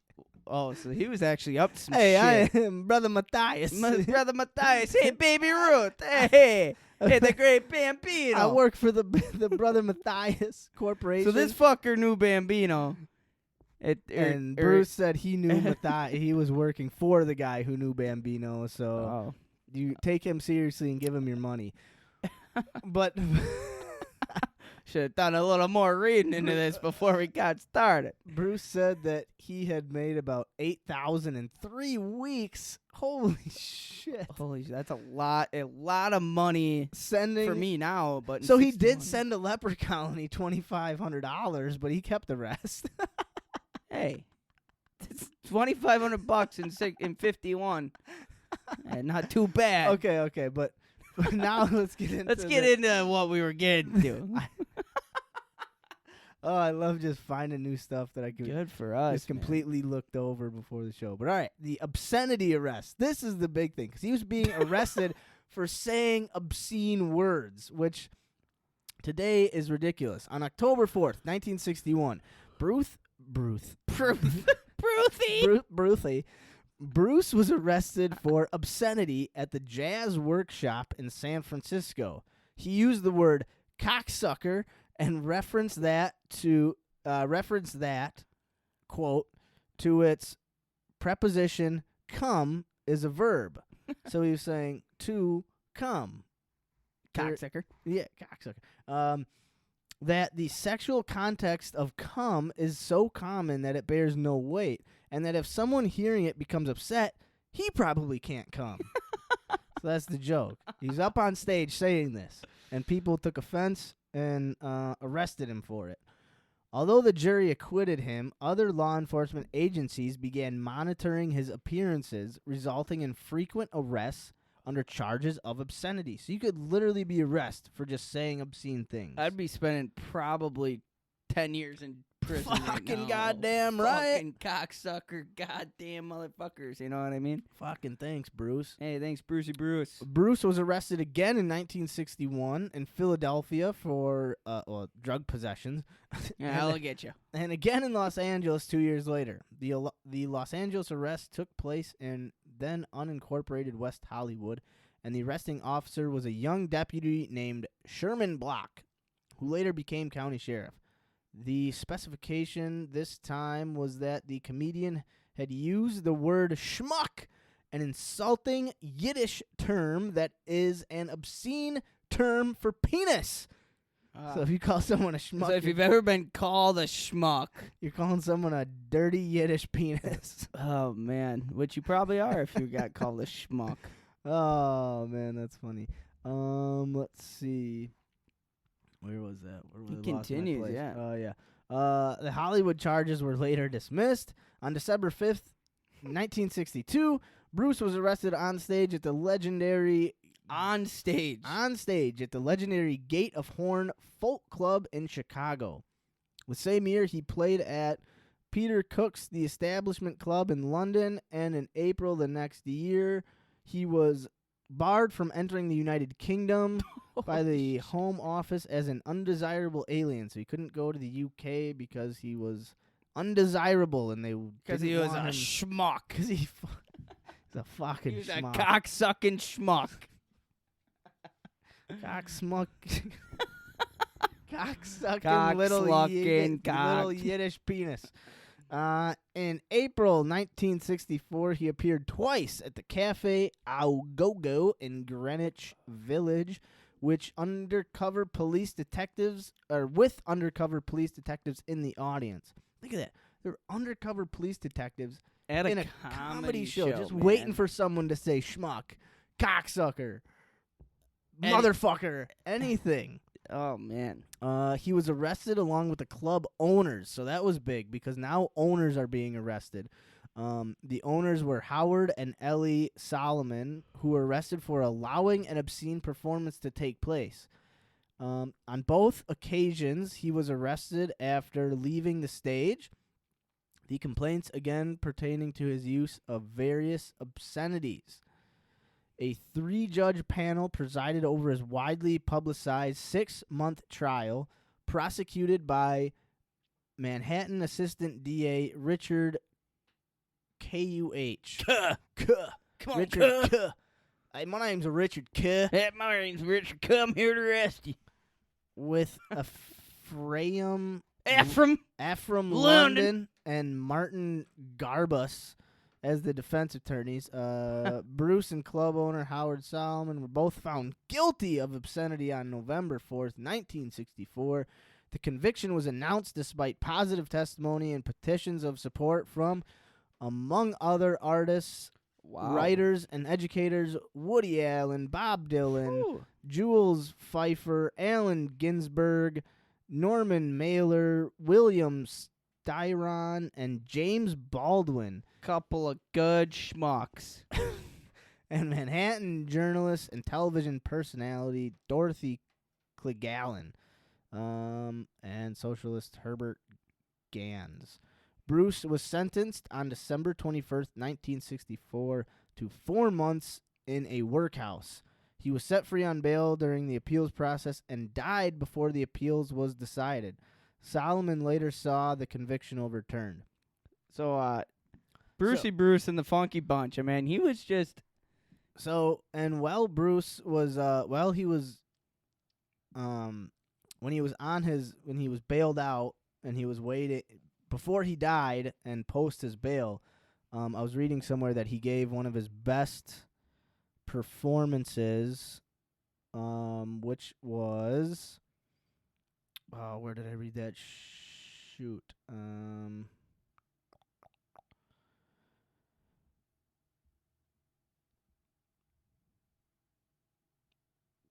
Damn it. I will find it later, but Oh, man, he died now. They found him in a hell of a way. Bruce was found dead in the bathroom of his Hollywood Hills home. The official photo taken at the scene showed Bruce lying naked on the floor, a syringe and a burned bottle cap nearby, along with various other narcotics and paraphernalia. yeah, so he was, Brucey Bruce was a little goosey-goosed. yeah, he, Morphine. where, I just saw it again, and I lost it again. But yeah, no, he was one of his last shows he did. Someone said he looked pretty whacked out. Yeah. His last performance took place on June 25th, 1966 at Fillmore Auditorium in San Francisco on a bill with Frank Zappa and the Mothers of Invention. The performance was not remembered by Bill Karam, whose memoir described Bruce as whacked out on amphetamine. Graham thought that Bruce finished his set emotionally disturbed. Zappa asked Bruce to sign his draft card, but the suspicious Bruce refused. At the request of Hefner and with the aid of Paul Grassner, Bruce wrote an autobiography serialized in Playboy 1964 and 65. The material later published as the book How to Talk Dirty and Influence People. During this time, Bruce has also contributed a number of articles to Grassner's satirical magazine, The Realist. So he was struggling with his own. I mean, I'm sure being a guy who is breaking the norm and, you know, going above and beyond and constantly being bombarded and ambushed for it. Yeah, I mean, the happiest people are the darkest minds. it's man. almost like he was that saying you're ahead of your time. I feel definitely applies to him. Like he could see the people around him, and he was like, I'm being arrested on stage every time I just go up here, and all I'm doing is saying words. When wasn't our country founded on the ability to say anything you want to say? And he's up there thinking like, this is ridiculous. Why should I shouldn't be the one fighting for this? When you know, he's probably just, I'm a dumb comedian. Why am I the one fighting to be able to say whatever you want when that's what this country was founded on? So I just feel like with that comes a lot of demons and trying to, you know, find that, you know, because what really gave him happiness anymore at that point in his life? You know, going up on stage, yeah, sure, but at the same time, he knew he was going to get arrested. He knew people were going to hate him. He knew he was going to get just shit on for doing what clearly was the right thing to do. You should be able to say whatever you want. If you don't want to listen to someone, you don't listen to them. Yeah. You know, but you still got to let people say what they want. Freedom of speech, my man.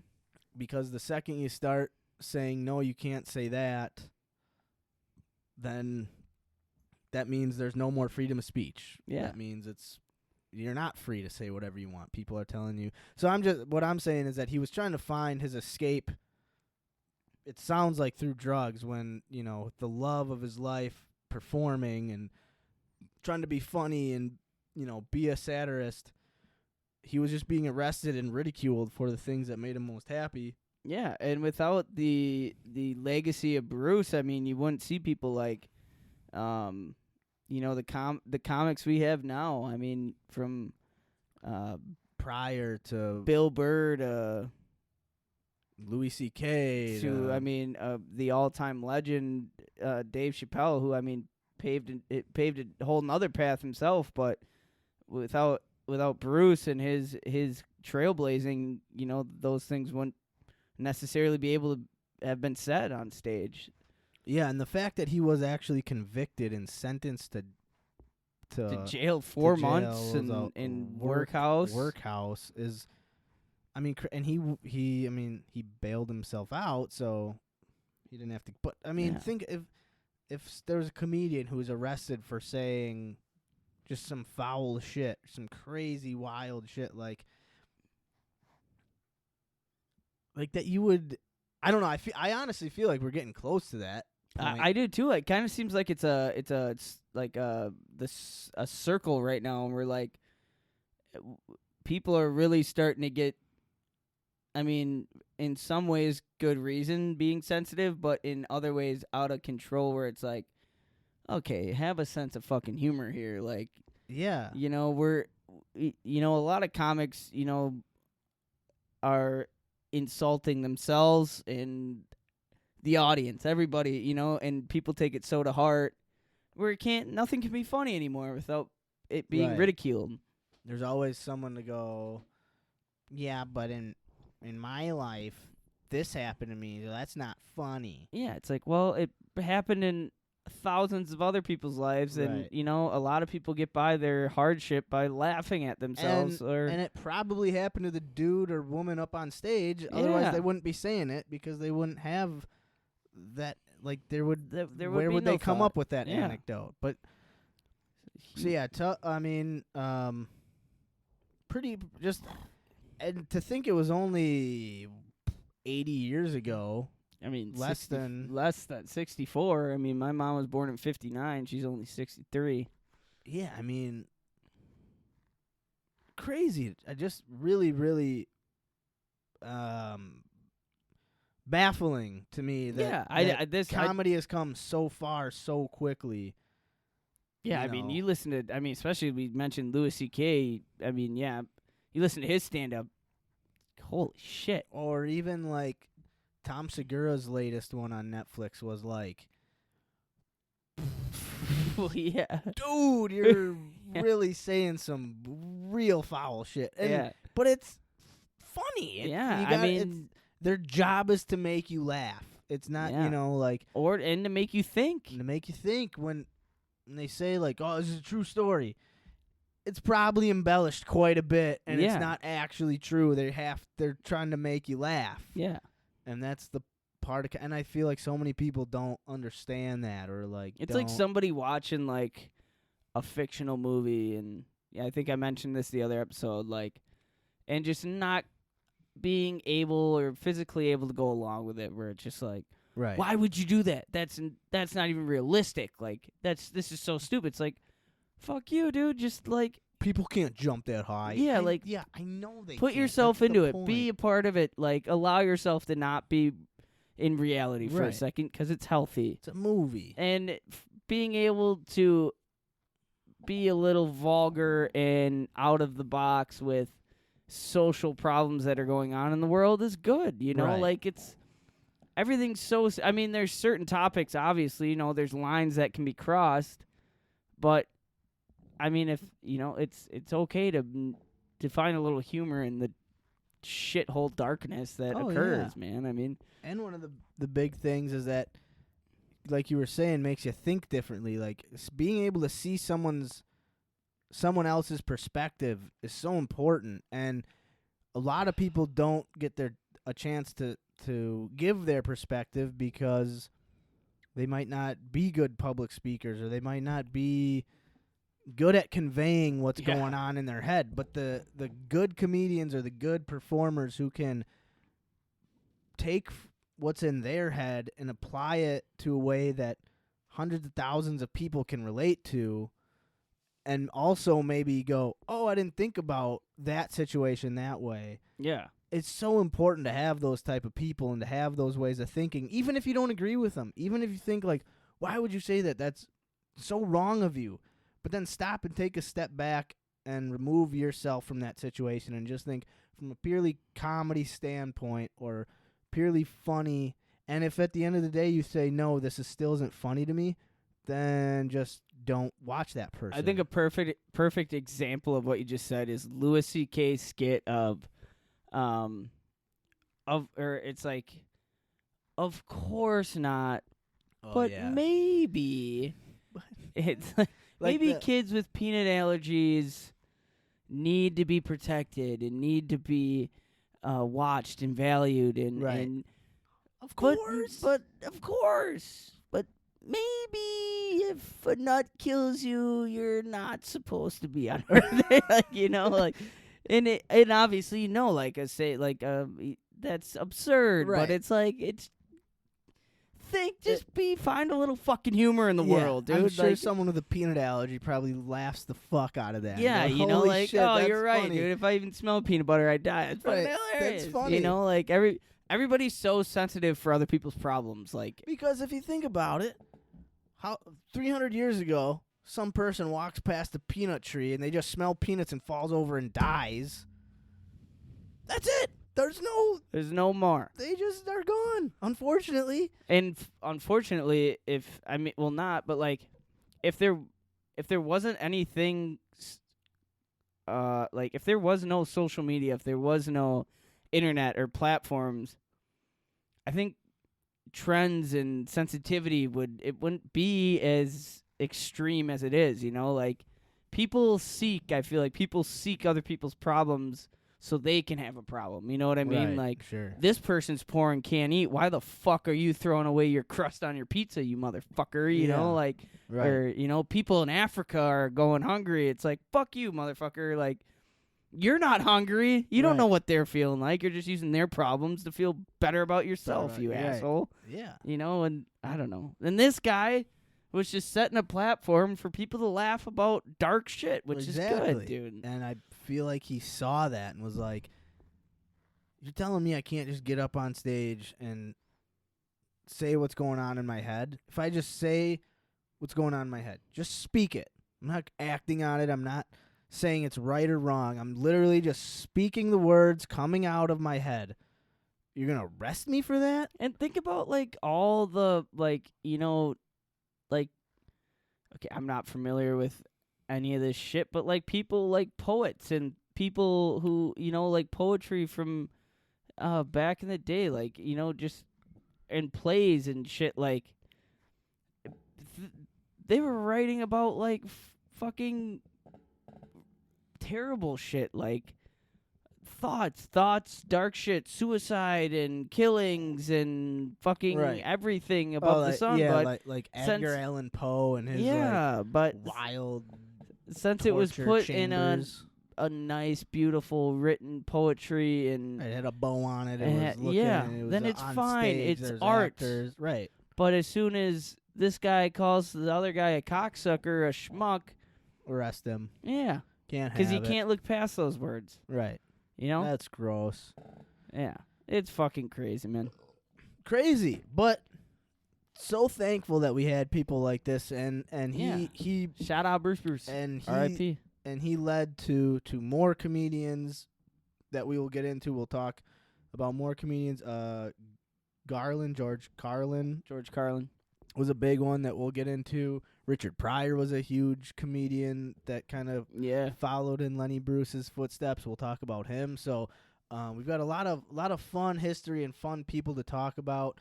I'm gonna try to find some Lenny Bruce stand up. I would like to hear. Yeah. and see what his stand up was like. I'm definitely gonna be looking him up. Yeah. And so I'm gonna also put that down as a little mini weekly challenge too. I'll jump in on that. And then we'll come back and talk about Lenny Bruce's stand up Okay. and see what it's like compared to today's maybe, or While just we're eating hot wings and drinking our Oh own my Tarskis, God. guy. Next Yeah. week's gonna be a fun good It's episode. gonna be crazy, dude. Crazy. Let me jot this down.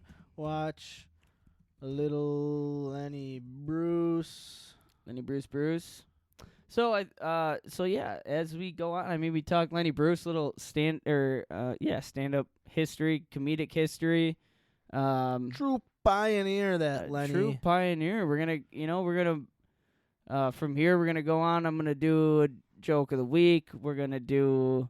I have The also dictionary, Carl versus dictionary, and then Hell we're gonna yeah. end it. How we're gonna start ending it on just a mental health Mental health conversation. talk, Yeah. So let's mosey on down to our Joke of the week. joke of the week yeah. down.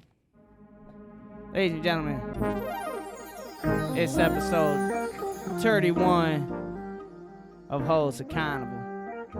I hope you're enjoying everything. I hope the beer of the week segment was great. I hope the bag toss was active enough for you. I hope we were just influencing your ear holes and you guys were loving everything about it. 'Cause I was loving everything about it.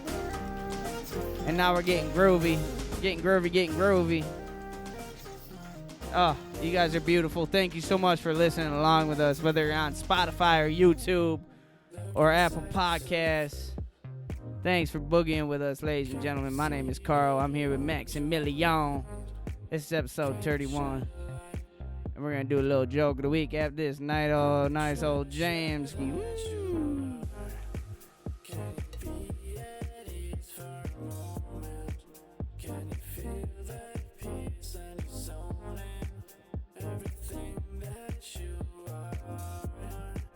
Maximilian back in the stool. I'm just playing a nice little tune. Alright. Ooh. Ooh. Alright. Ooh. Hey. Ladies and gentlemen, This is episode 31. Hey, hey, hey. Ooh, ooh, ooh.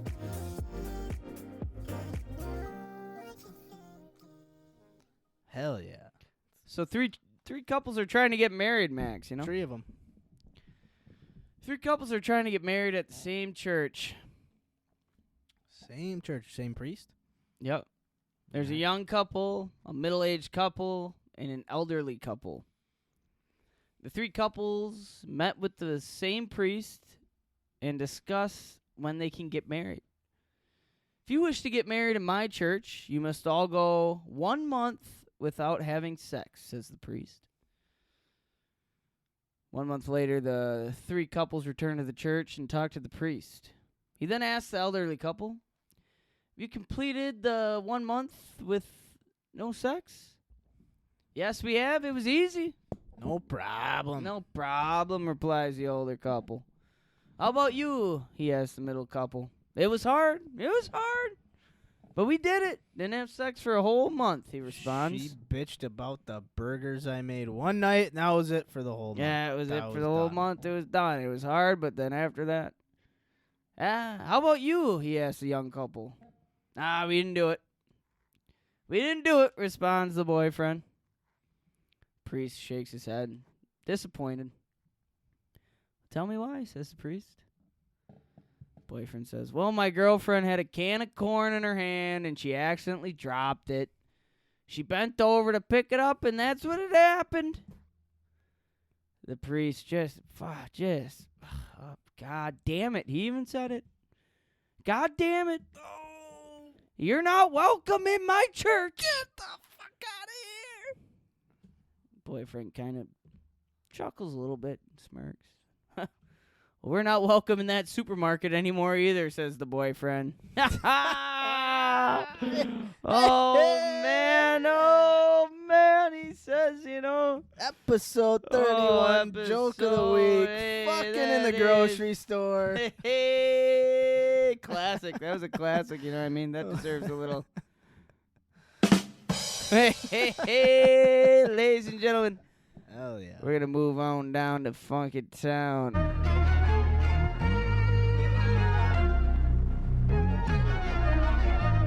I don't know. Hey. Hey. Hey. Hey. Oh. Hey. A little bit of the bongos, man. Yeah. It ain't about the wealth, man. It's about the mental health, man. Oh, wait. Hey. It ain't too scary. Carl versus the dictionary. Yeah. See what you see. It is Carl spelling B. Hey. Gonna spell some fucking words. So Max gonna find the old word in the dictionary. I can already see through that missing tooth in his smile that he's got something good for me. There's actually two Two B words that I'm. bitch and bass.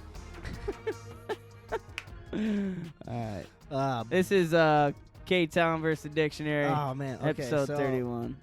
Let's get it. One of them, I have no idea what this word was, and the other one I did know the word. So Well, you pick, man. I'm not looking at the dictionary. I know. Well, okay, all right. We're gonna go with. Okay, so you gotta first give the definition and then try to spell it. Okay. So what was last week's word? Last week's word was aggrandize. Aggrandize. And I enhance power, wealth, or status. I said it was looking down upon somebody who was lesser in. Yeah, and Yeah. you weren't too far off. I mean, but not. It's Wasn't not there. quite. It's not so much a verb. Well, I guess it is, but anyway. All right. So this you weren't week's too far word. off. Okay, so Wait, this one. wait. Let me actually pull this up. Make sure I. I like this list of words, but they don't break down the words the best. All right, just let me know when you're about to go. I got a little. All right. Ready? Yeah.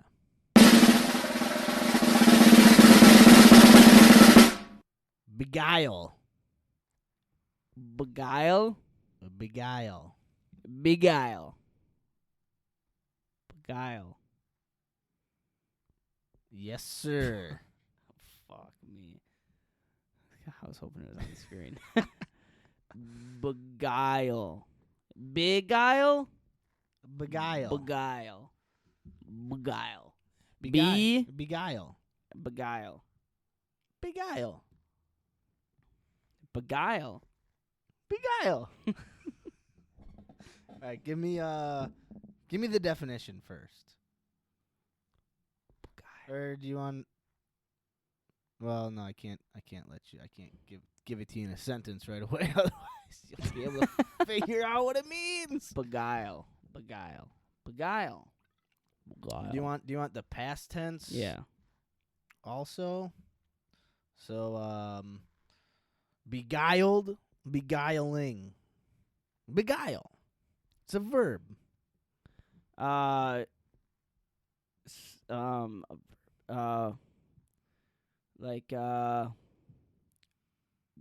Like the act of excitement. Beguile. Like it's an beguile. Like he Frolicking. Are they frolicking? like okay, you give me it in a sentence. What do you think in a sentence?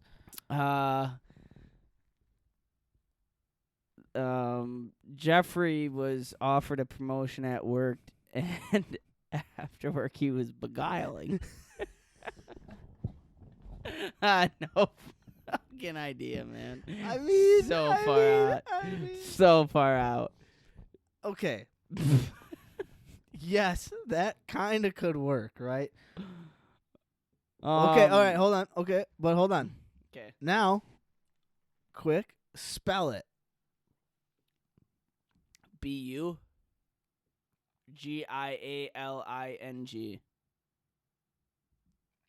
No. BE. Beguile was the word, or beguiling, I guess. Okay, no, Oh yeah, I spelled beguiling. you spelled beguiling, but you were still off. Beguile. Second time around, you were closer. BEGUILE. Fucking dumb words. Beguile. Okay. What does it fucking mean? Beguile. Influence someone in a deceptive way. Example. He beguiled the voters with his good looks.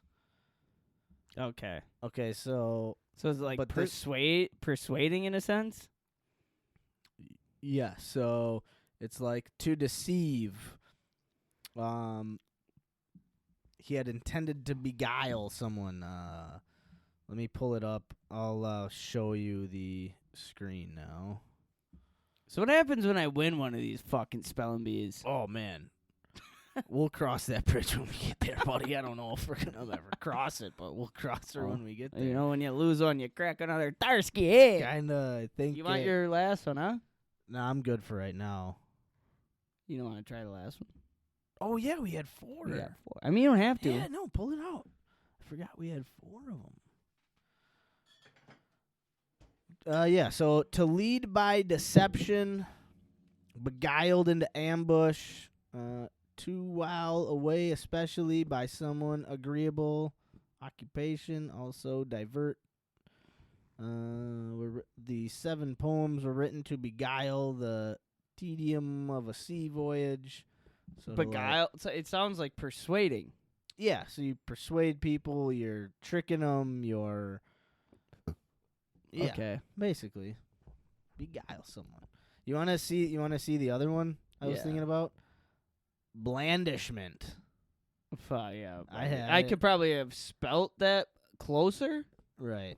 Intentional Intentional flattery flattery. or persuade, so almost kind of the same thing. But this is more of like anyway.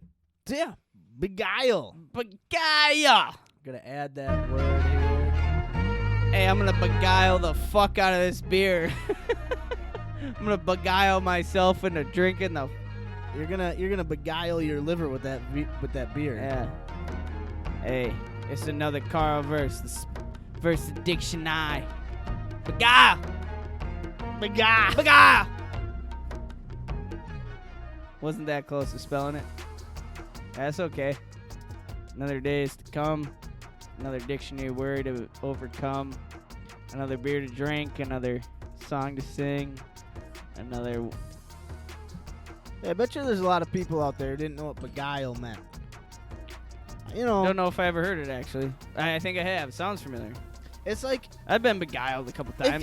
if you were reading something, you might not be able to say it, but you'd be able to pick up on what it meant. Yeah, yeah, sure. You beguiled them. Fucking beguile. I think that's how fucking the New Yorks. I fucking beguiled him. I fucking beguiled him again. You know, Johnny's dead because he got beguiled into buying that salami. The fuck? You know? It's episode 31. You know when you catch a fish, you snag it in the gill? You beguiled him. Oh, you man. beguiled him. Yeah. You beguiled him. Oh, those angry and beguiled sons of bitches. So yeah. Kärel versus dictionary. Kärel versus dictionary, always a fun game. Dictionary 2, Kärel. Beguiled. Kärel is 0. being beguiled by the dictionary right now. Just the dictionary just bobbing and weaving and throwing jabs and counter punches. And Kärel As just, Brucey Bruce would say, the dictionary is a schmuck-sucking cocksucker. Beguile that. a Yiddish cock-sucking cocksucker is what you just said. Shaman. All right. Hey, so on a nicer note, Let's move on to a little mental health talk. I should have a nice, slow jam into this one, you know. Yeah, I got a good quote, man. It's kind of actually pretty this good. This one's called Rising Up. So me and Max are going to talk a little mental health to end the show.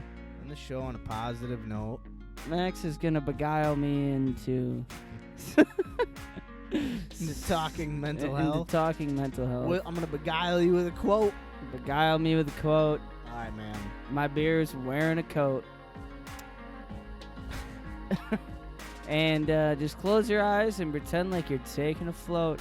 This is episode 31, Mental Health. Way to go. Just because no one else can heal or do your inner work for you doesn't mean you can, should, or need to do it alone. One more time. Just because no one else can heal or do your inner work for you, that doesn't mean you can, should, or need to do it alone.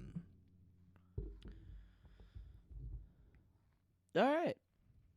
I mean, to me, this says, I mean, we've talked about this on our past couple episodes where nobody really understands what you are going through personally. But I guess if somebody, even if, you know, I've been in a lot of situations where friends or coworkers or people have came to me with their problems and or even significant others who have had problems that I have no idea what it's like to go through that, or the hurt or the pain, what it's like. But for me, the best help to them was just listening and understanding. And so basically, if somebody does not know what you're going through, or doesn't, you know, if you don't feel like anybody can help you, sometimes the biggest help is somebody just being there to listen, not for advice, not for pointers. Is just be there to at least allow you to get shit off your chest. Yeah. That is It's like So- on the surface, it's like, yeah, no, duh. But then when you kind of, you either A, apply it to yourself, or B, apply it to a situation you've been involved in. And to me, it takes on a little bit of a deeper meaning, because when you start either applying it to yourself or applying it to others, you almost immediately start doing the inverse. If you apply it to yourself, you start also thinking about times when other people have been affected and you needed to be there for them, or when you think about times where other people have affected and you were trying to be there for them, how that in turn affected you. yeah. And it's really hard asking for help. I think that's the toughest. To me, that's kind of what I thought about this was that, and asking for help, I guess, is the wrong way to put it, because even when you do, quote, ask for help, you don't just go up to at least in my experience, I've never gone up to a friend or a person and just been like, hey, I need your help. Can you just listen to me? It's always like an internal, like you think to yourself, or I've thought to myself, like, these thoughts, like, someone can't listen to me the way I think they can, or I think like, they should, or I think, like, that would help me. Sometimes I even think, like, I don't even want to put this on that person. Exactly. You know what I mean? Like, they shouldn't have to deal with this. Yeah. They shouldn't have to deal with it. They shouldn't have to worry about me. I'm okay. I'm just having these crazy thoughts, or I'm just kind of stuck in my head. I'm okay. I'm just stuck in my head, and I just need to get through it, and I'm not going to, ruin someone's, I'm not going to take up their night and be like, hey, I just need to call you quick and just kind of work through something. It's just a weird thing to ask And someone. I think that's the biggest barrier for everybody is what you just said is, I'm okay, but it's like, it's okay not to be okay.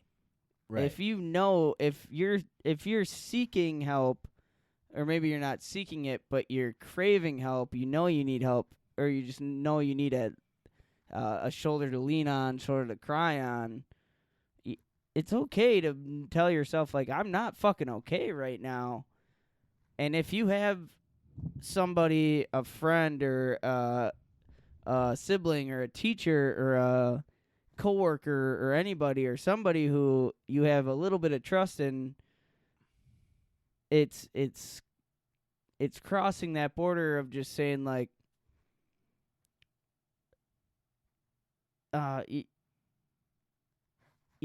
maybe not putting every bit of your problems on that person, but just, like, little bits of advice at a time. Like, hey, like, what are ways that you get yourself up when you're feeling down? Or, what do you do when, you feel like you just can't do anything to break yourself out of a rut? Like, are there things you do? Like, little things. You don't have to dive deep into your problems. Like,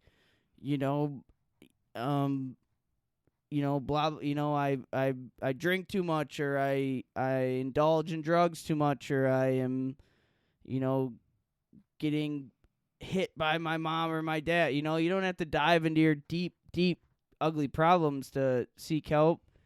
But if you kind of bring out little bits of advice to a person you're comfortable with or feel comfort in, like, that's opening a door. It's an icebreaker. It's, then, people, a human, I feel like a human just reflex, just a thing in your brain, when people start asking you questions like that, it's like, okay, well, like, you're obviously feeling something, like, let's talk about it then, like, even if I can't understand most of my friends' problems, if you talk to me about it, I can tell you, hey, I know I'm not going through that same shit. I have no idea what you're thinking about or how you feel, but let me tell you what I think, what pops into my brain, you know, like, the biggest thing for me and for what I have, realized and recognized is the biggest barrier is just not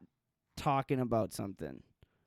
And I think that's the biggest problem is because a lot of people don't feel like they have people to talk to. But the longer you keep shit inside, the harder it is to heal, or the harder it is to face that problem or whatever you're going through. I mean, but sometimes that's all like you feel like you can do, and that's the hardest thing. What, like, and like to what you were saying, like, you're there for your friends, right? You know, if Yeah. you, and you know you've got friends you could turn to if you needed to. But, like, there are people who don't, they might have that support around them, but they might not feel it. Or they might not have that support around them, and they know it's not there, but yet they're still going through these things that they don't want to work on and do it alone. For me, I don't know what that is like. I can't imagine. I am lucky and have a great family that if I didn't feel supported by my parents, I know I could turn to tens of other people that I feel like would be able to be there for me. But at the same time, it's like, I know I have my parents to be there for me, and that's an advantage. That's something that I probably take for granted, absolutely. But so, like, obviously it there are times when you feel like you can't tell anyone about I things was going going to on say, in there's your probably head. hundreds of things in your head that you've thought about or you've stressed about or been depressed about Right. That I to you couldn't- that you're like, well, I don't want to tell my mom or dad that because then they're going to worry about me. or anyone, exactly. Or anybody. And I do understand that feeling, for the most part. But there are people who have, like, nothing.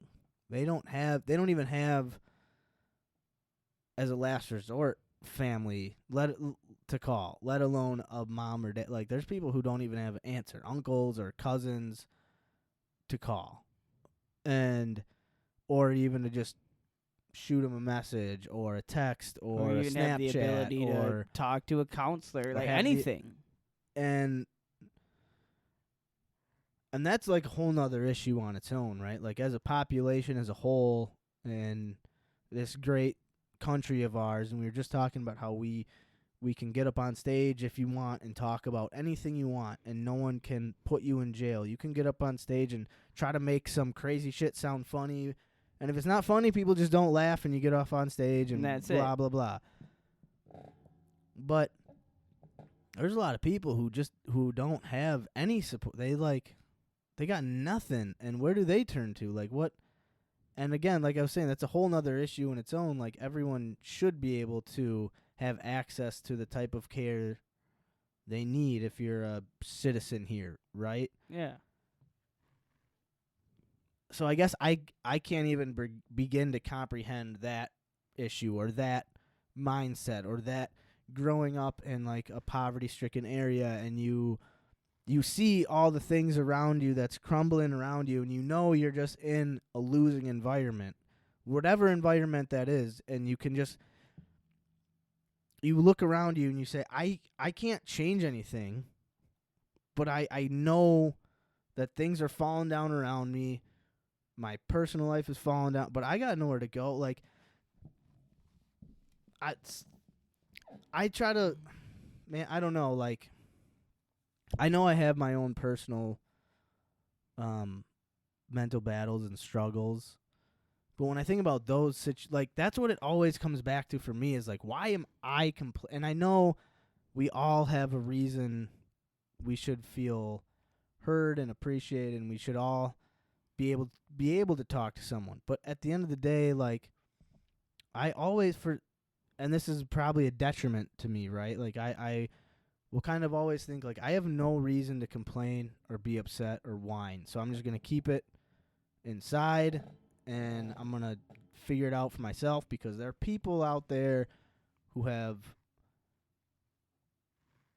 Way just bigger issues, way less, like, and that's a huge much less than detriment I've to me have, too, man. and, like, I just feel like sometimes, like, the shit that I carry is just bullshit. It's not important. It's not. And I don't feel like we should feel that way, but at the same time, when I see this quote and I see that we shouldn't do it alone, and personally, I am lucky, or I have someone in my life who I can turn to and just be like, "Hey, I just gotta bitch about some bullshit. I know what I'm about to bitch about is just bullshit, and it's just complete nonsense.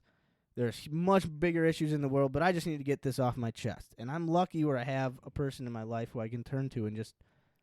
But what if this quote is bigger than that, man? What if it's bigger than turning to somebody? What if this is the sense of whether you're around a person, whether that's your person or that person means nothing to you, but they have problems in their life that they talk about.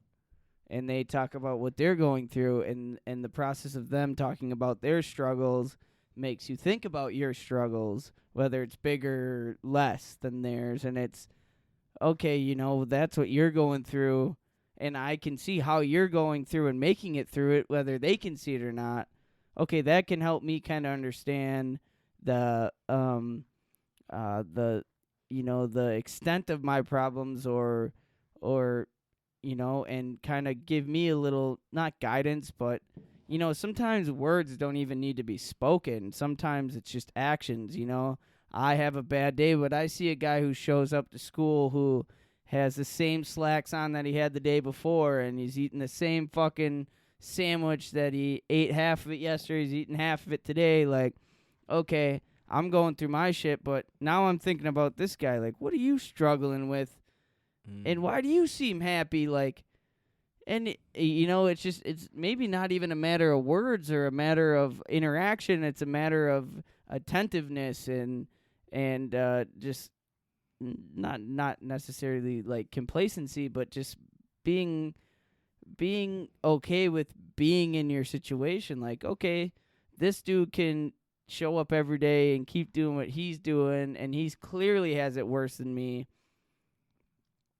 I don't even need, like, how can I, like, it sometimes that's, you're not even doing it alone, and you don't even realize it, like, there's people all around you, whether you're walking down the street and there's a guy holding up a, I'll work for money sign, or there's a guy down the street crying wearing a tuxedo and some fucking $6,000 shoes, where it's like, there's problems in all aspects of the world. And let's just see how people are dealing with it. Maybe I don't know. That was just a quick thought. That, I mean, I have problems that I have not shared with the best of my friends, and never will. But they have problems that they'll never share with me. But I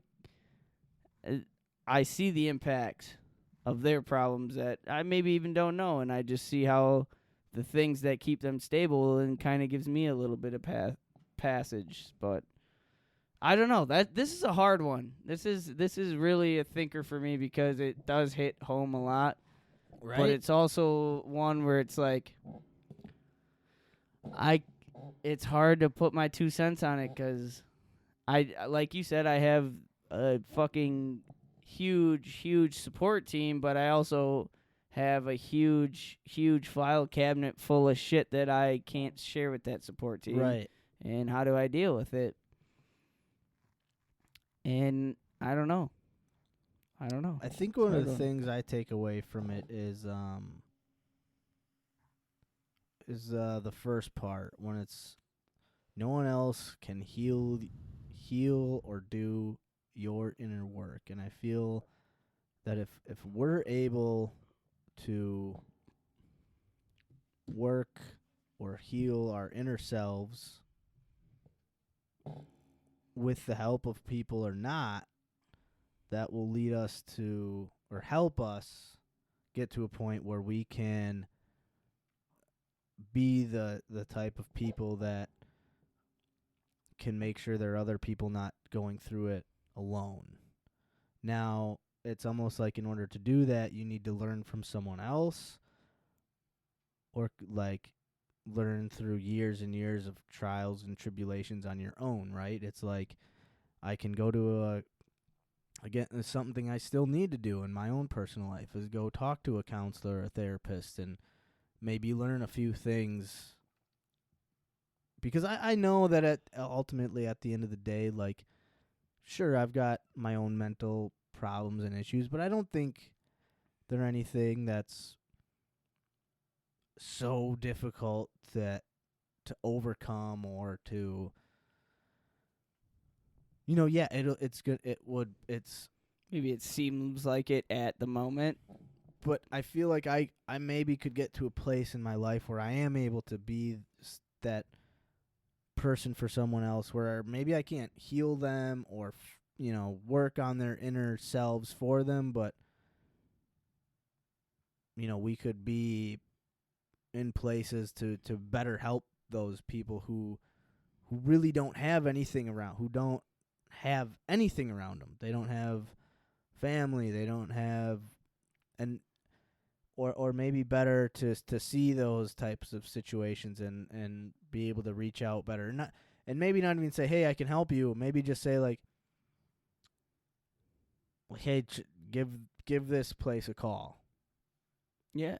Like it's like I don't know. Like I've never just been walking around, walking through the park, taking my dog for a walk, and I've seen someone and been like, man, I wish I could give them like, a place to call or a number to call. I've never that's never happened to me personally. I'm not around that diverse of a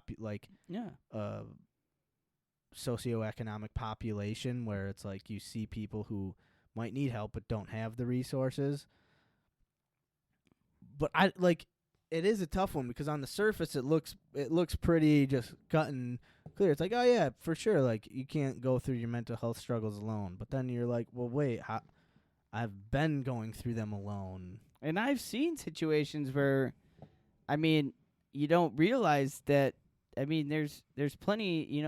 I've had plenty of people in my life who were dealing with those inner demons, or those who couldn't heal themselves alone, but didn't feel like they could reach out to anybody, so they weren't doing it alone, and I mean,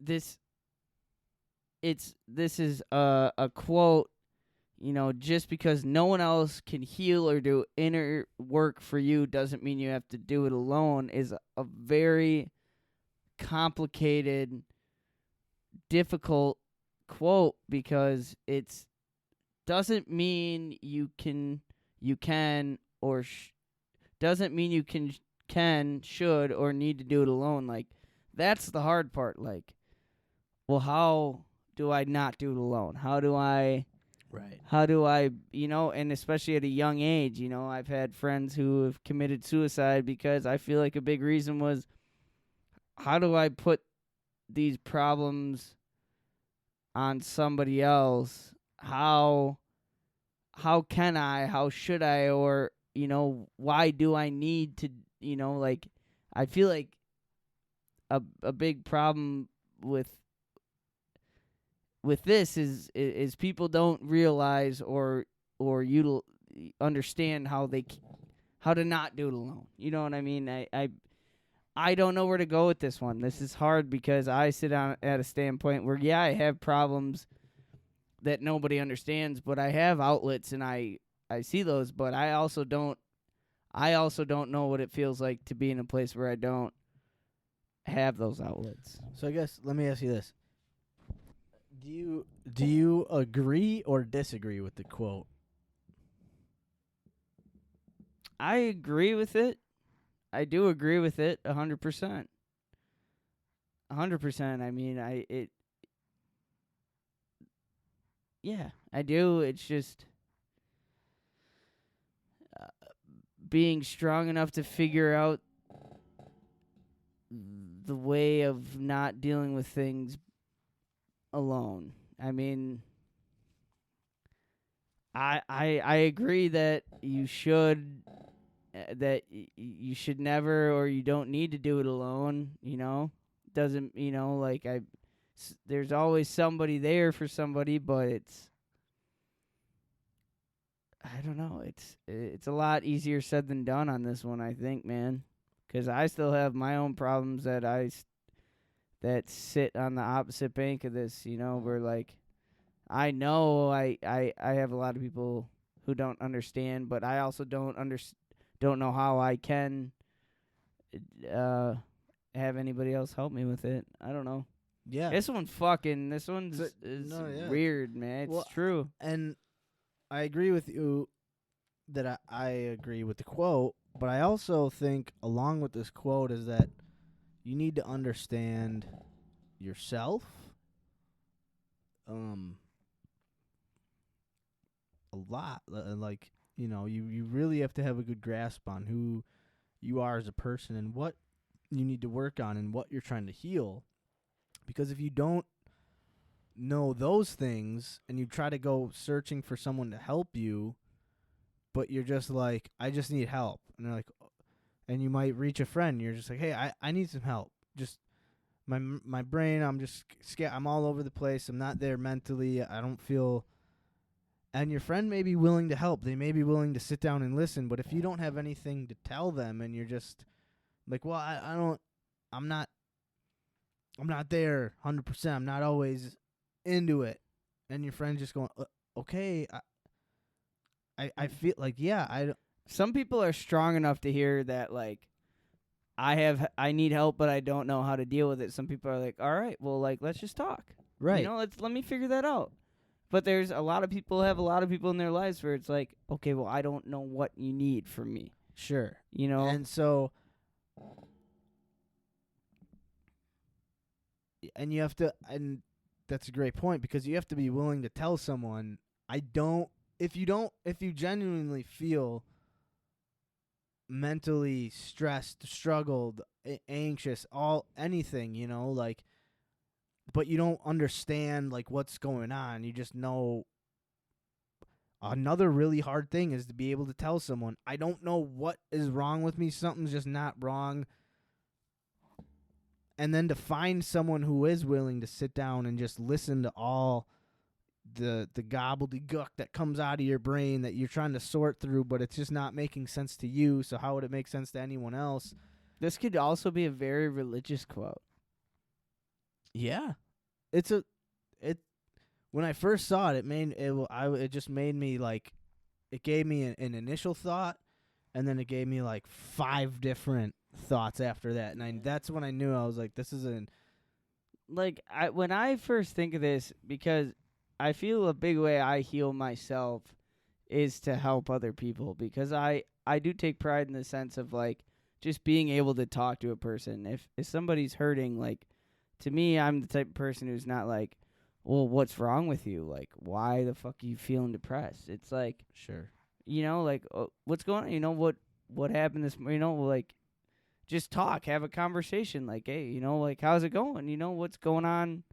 What are you feeling like? And then if it gets deeper, then it gets deeper. Like, a big way to heal myself, and a big way for me to be understanding of myself is to talk and help other people. Like, that's what this is for me, where it's like, they can't heal what's going on in my inner mind, or like what's going on for me, but like, if I can talk to them, if I don't understand what's going on with them, if we can just have a conversation and kind of start understanding why things are the way they are, that's how I puzzle pieces, like.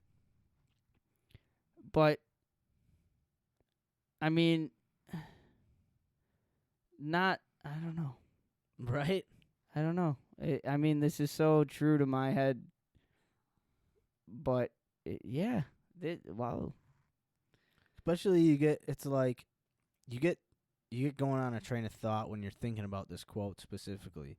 You go down, like, you have these thoughts, and then you read. It's just like you also get to a point where you see it from the whole other perspective, and you go, shit, like, yeah, how do I not do it alone?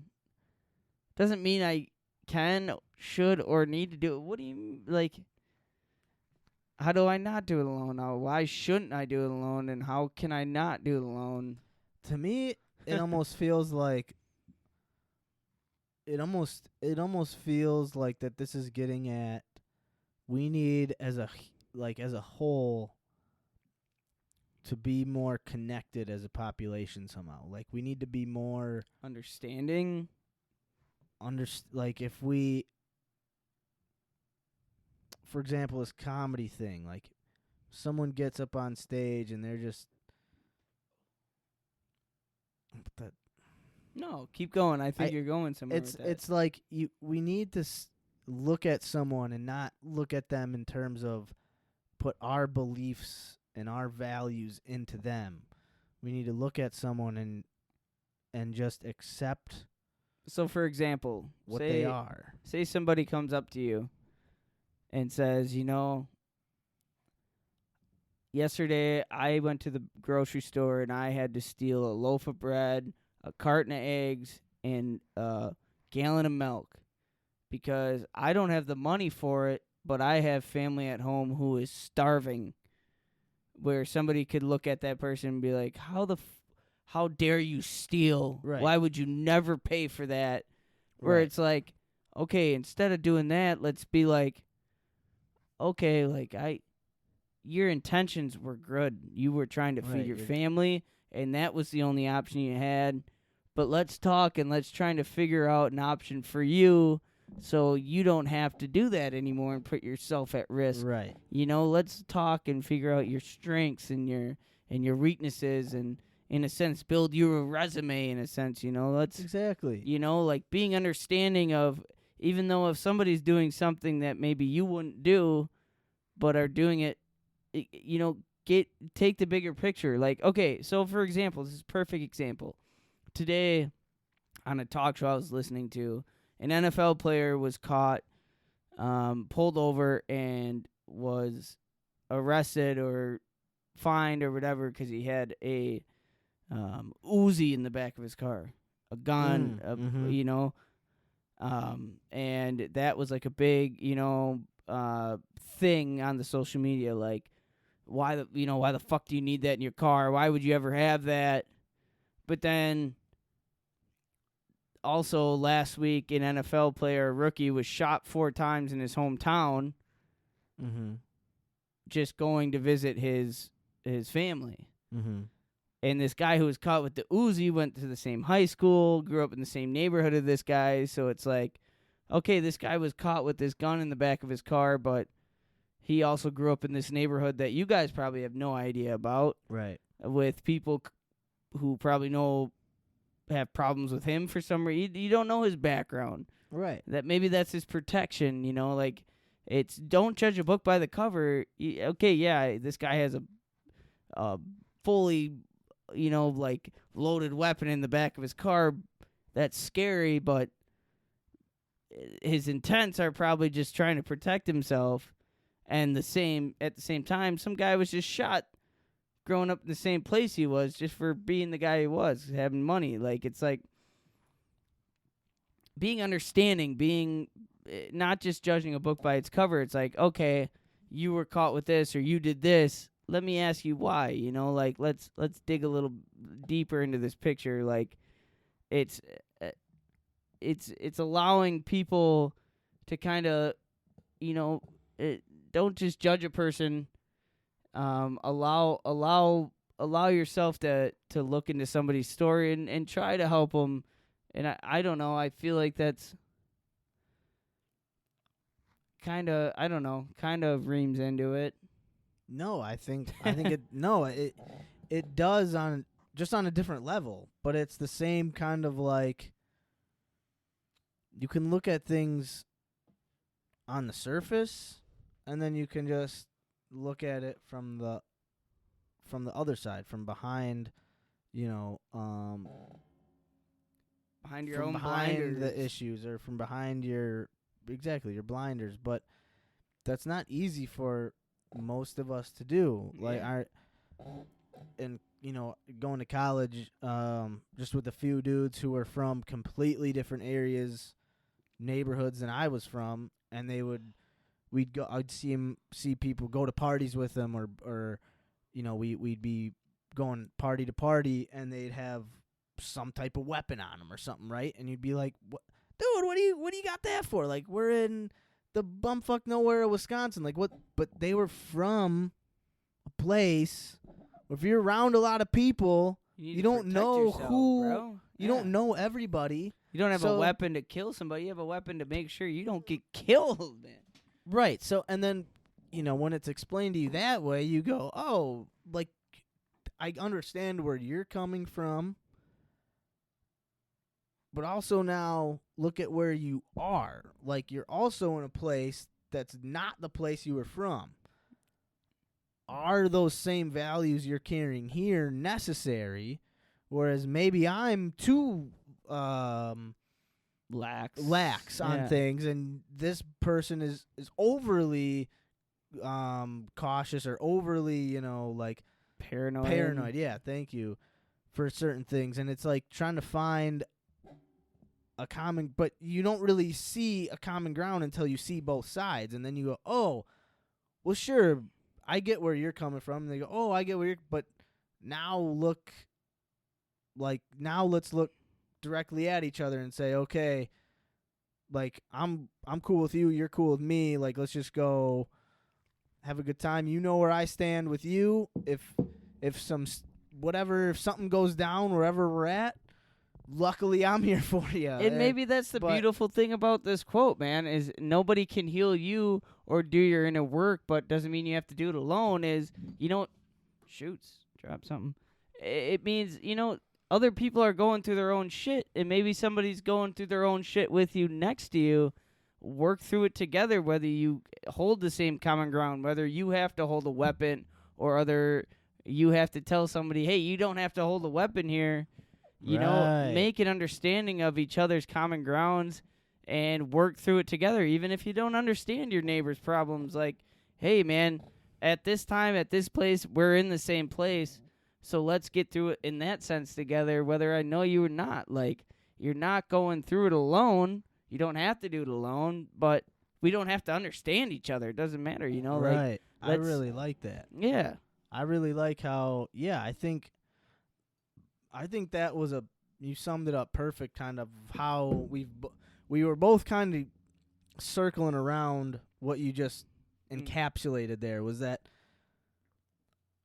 if you're to work on something or to heal yourself with someone else doesn't mean you're both working towards the same goal. Oh, yeah. But you're both working at something, right? And or you're not working on the same thing, but you're working towards the same goal. Yeah. Right? Yeah. And that helps you both go, oh, look at how he's coming at his issues, and here's how I'm coming at mine. Maybe I can change my mindset to him or her perspective, and they think the same thing, vice versa. Like, oh, this is how they're coming at their issues or their mental blocks. Maybe I can incorporate some of that, and that will help me. And then you both have an understanding of each other, but you're both, taking aspects of each other's progress, shortcomings, what's the other word? Tactics, or mental games that the other person plays. You go, oh, I kind of play those same games too, but this is how I deal with them. And they go, oh, I never thought to deal with it that, like, I'll give that a shot. And then you go, oh, that's how you deal, let me give that a shot. And that's a beautiful way, I think, like, that we kind of came down to this, because, like, the more we have this conversation, the more I'm thinking, like, of my past, where I've met friends who have came into my life where I, gained a relationship with them and their parents and their family, and their parents and their family have totally opposite, different perspectives on life and how to deal with life than my parents do. Sure. And I took so much from them, where, treating certain things more seriously than others, and then, I've had a buddy even tell me, like, I've never had the opportunity in my life to sit down and realize, like, the things you realize, like, taking life a little more slow and enjoying things. Like, that's what I've learned from you. And then I've told him, like, I've never understood how to take this certain thing seriously if it wasn't for your family. And it was like one of those moments where it's like, yeah, we're totally fucking different, but at the same time, we've both of our situations have taught each other how to deal with and mend certain blanks in our lives and kind of made it smoother and more understanding for each other. Like, maybe that's what this fucking means to us. I mean, like, I think so. I mean, to me, it's gotta be. I think you, like, the way you broke it, like, the way you said it, of just, like, sharing in a way that you're just taking from someone else, but also giving that to them. Yeah. And you're melding the two situations, and you're saying what applies to me from your situation to mine, and what applies to my situation to yours. If nothing does, then okay, at least we figured that out. Yeah. And that's something. Like, you have a crazy situation in front of you, and I don't know how to help you, but I'm here to Then maybe we can figure something out together. Right. And you got a crazy situation. I don't know how to help you, but I'm here to figure something out together with you. And I think that's a great way to put it, is that just we need to have faith in each other to be able to say, like, I don't know what I'm doing in these certain situations. I don't know how to handle this situation. I'm struggling here. And maybe you don't put it that blatantly, but you at least talk to someone. You say, just been a long day, and maybe someone goes, why was it such a long day for you? Like, what happened? And you go, it was just dumb work stuff. And you go, oh no, like, what? Crazy. I got crazy work stuff too. Like, it's just dumb bullshit work stuff. What happened? And they tell you their shit, and it's just a kind of maybe nothing gets solved. Maybe you tell the person your dumb work shit or whatever in your mind you think is just dumb that no one else would really care about, but you just let it out. You go, oh man, that just felt good to say, and like, wow, now that I've actually said it instead of just thinking it, now that I've said it out loud and I heard it, I could feel my mouth moving and say the words, and then it reverberated back in my brain. Like, I kind of have a whole new perspective on this, and then I heard you give a whole new perspective on it. Now I've got like 3 new perspectives on this. It's like a domino effect from that point, where it's like just endless back to back, bouncing back and forth. Like, just it's good to mend minds, man. It's good to mend opposite minds, especially where it's like, I would have never thought about the world in your way unless you would have, if you didn't talk to me, I would have never thought that way before. But again, a tough thing is that, what if there's someone who doesn't have a mind to try to meld with, or someone to just bounce in their head dumb things off of, just like, well, then maybe write it down. Write it down down? Every day you go through, every problem you go through, and those problems are going to bounce off each other. Well, and I guess I asked it not looking for a solution. No, right, yeah, I know. But I guess I just want to be sympathetic to the fact that there are people out there who don't have even a person to just bounce an idea off of, or bounce a problem off of. And if you're a person out there and you're in that type of situation, I would go to Google and call, like, try to find a helpline to call, maybe, or talk to. I mean, but again, like, I do understand that there are situations that people feel like they have nobody to talk to. And if there's situations where somehow there's somebody out there who listens to this, and they hear this, somehow we have 2 brains who are open and willing to listen about anything. Yeah. And that's to the bottom of our hearts. I mean, it doesn't, whether you want feedback or not, whether you want to just send us a big long message and ask for no reply, I mean, it doesn't fucking matter. I mean, right. That's a standpoint we're at, but I also I know what you're saying. We're like, there are a lot of circumstances where there are people out there who have nobody, man. Right. They And have to try to do this alone. yeah. Or even I really think a big part of this is that people feel like they have to do it alone. And obviously this quote is trying to get people away from that feeling, right? But just a quote isn't going to do that. There's so many things in my life where, I read this and I go, that's that's awesome. That is inspiring me to maybe reach out to someone else and be like, hey, this is going on. I just need to blow some steam off, whatever. But there's other times when I know, like, it'll blow off. I'm okay. And then, you stew on it for a few days. It wears on your mental anxiety, your mental health, whatever. And then months go by and you kind of forget about it, but then the situation is brought back up and, man, it's like even more intense than it was before.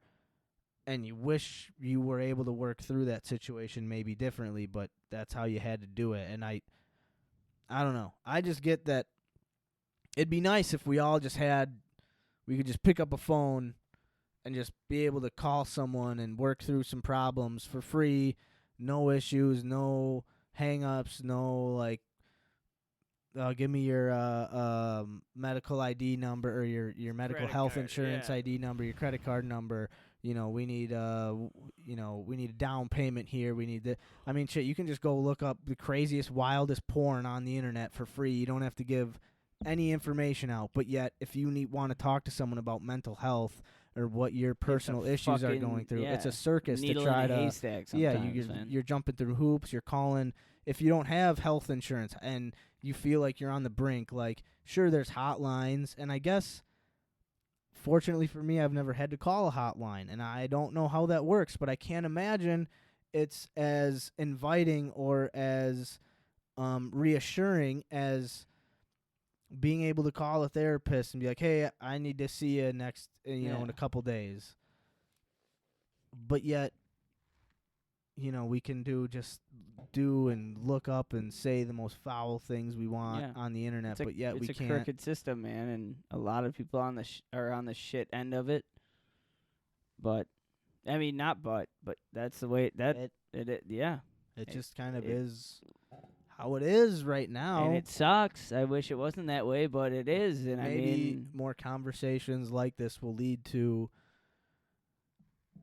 bigger conversations. People spreading word. You should be able to just go on and find I don't know. I just don't feel like it's easy enough. And sometimes it comes down to a person who is able to have the strength to just asking a person who they think doesn't have the strength of how they're doing. Right. Reaching out to somebody, being vocal to a person who maybe you're not comfortable with talking to, but they're not comfortable and they're not in a good place. Talking to them, whether it's saying hello, just asking how their day is, that simple things like that, where just one little thing is able to save such a bigger picture, where you see somebody who you've noticed has been down, or somebody who just doesn't talk to anybody and is kind of on the outskirts, and just kind of bringing them in. Say, hey, how you doing, man?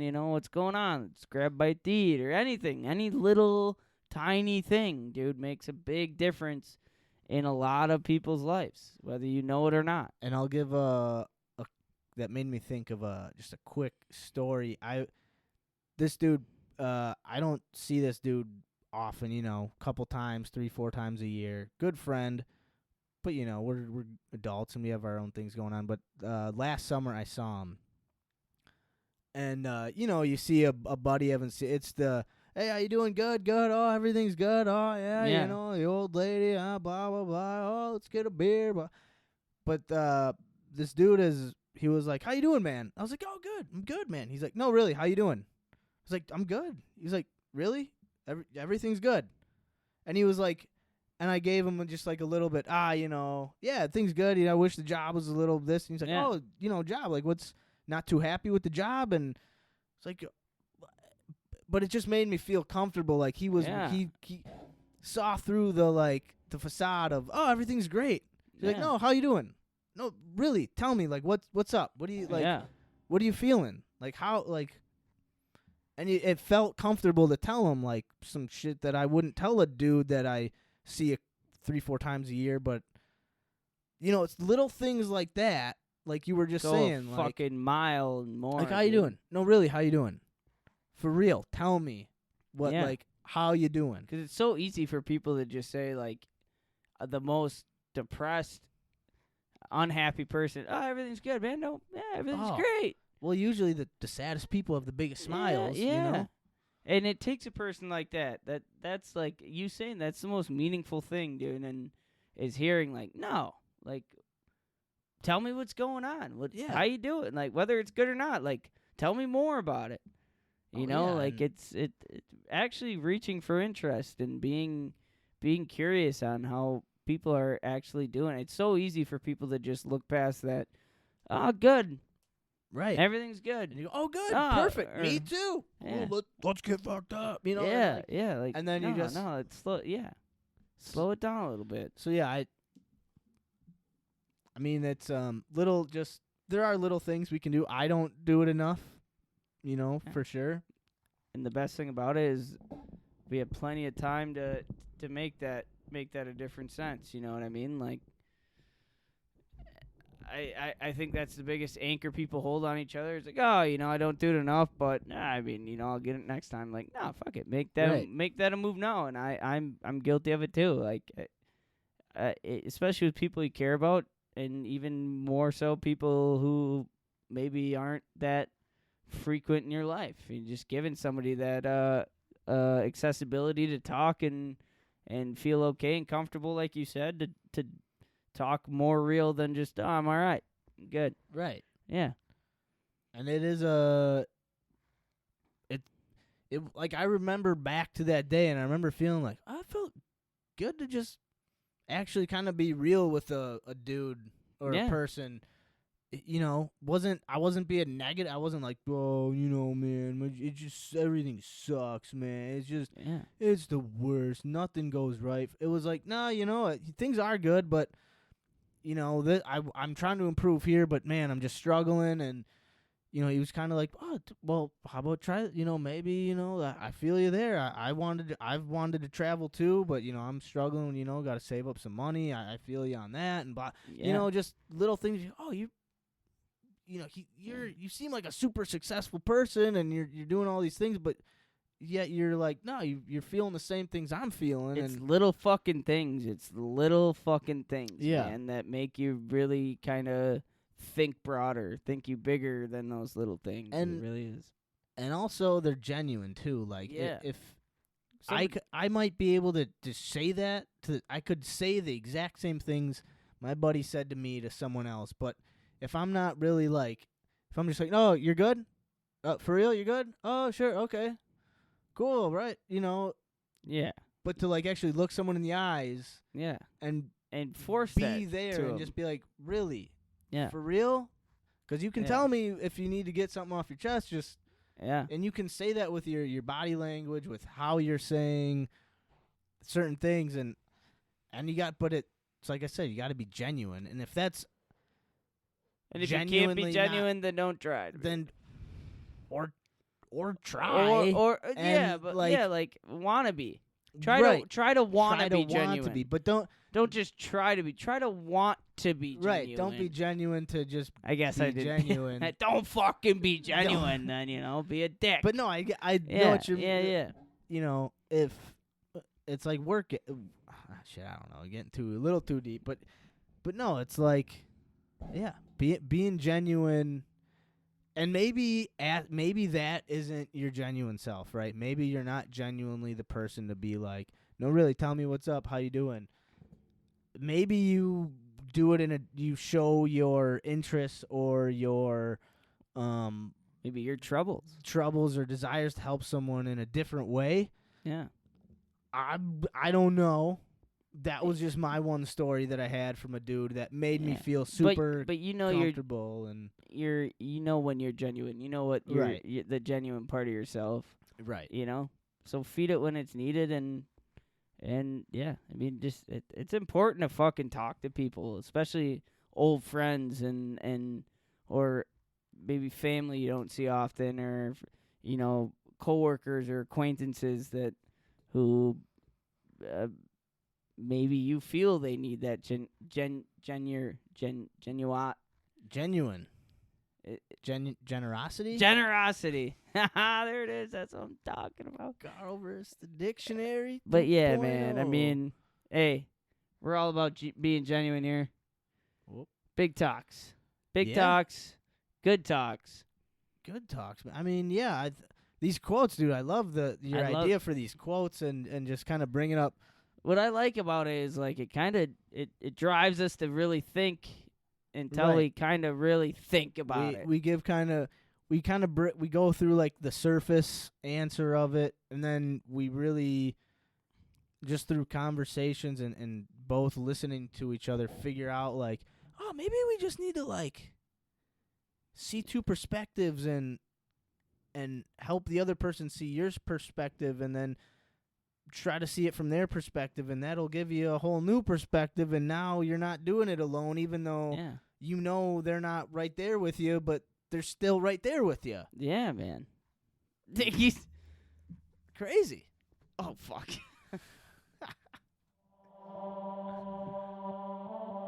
Hey, that's what I'm talking about, man. Hey, good talk. What a show, dude. man.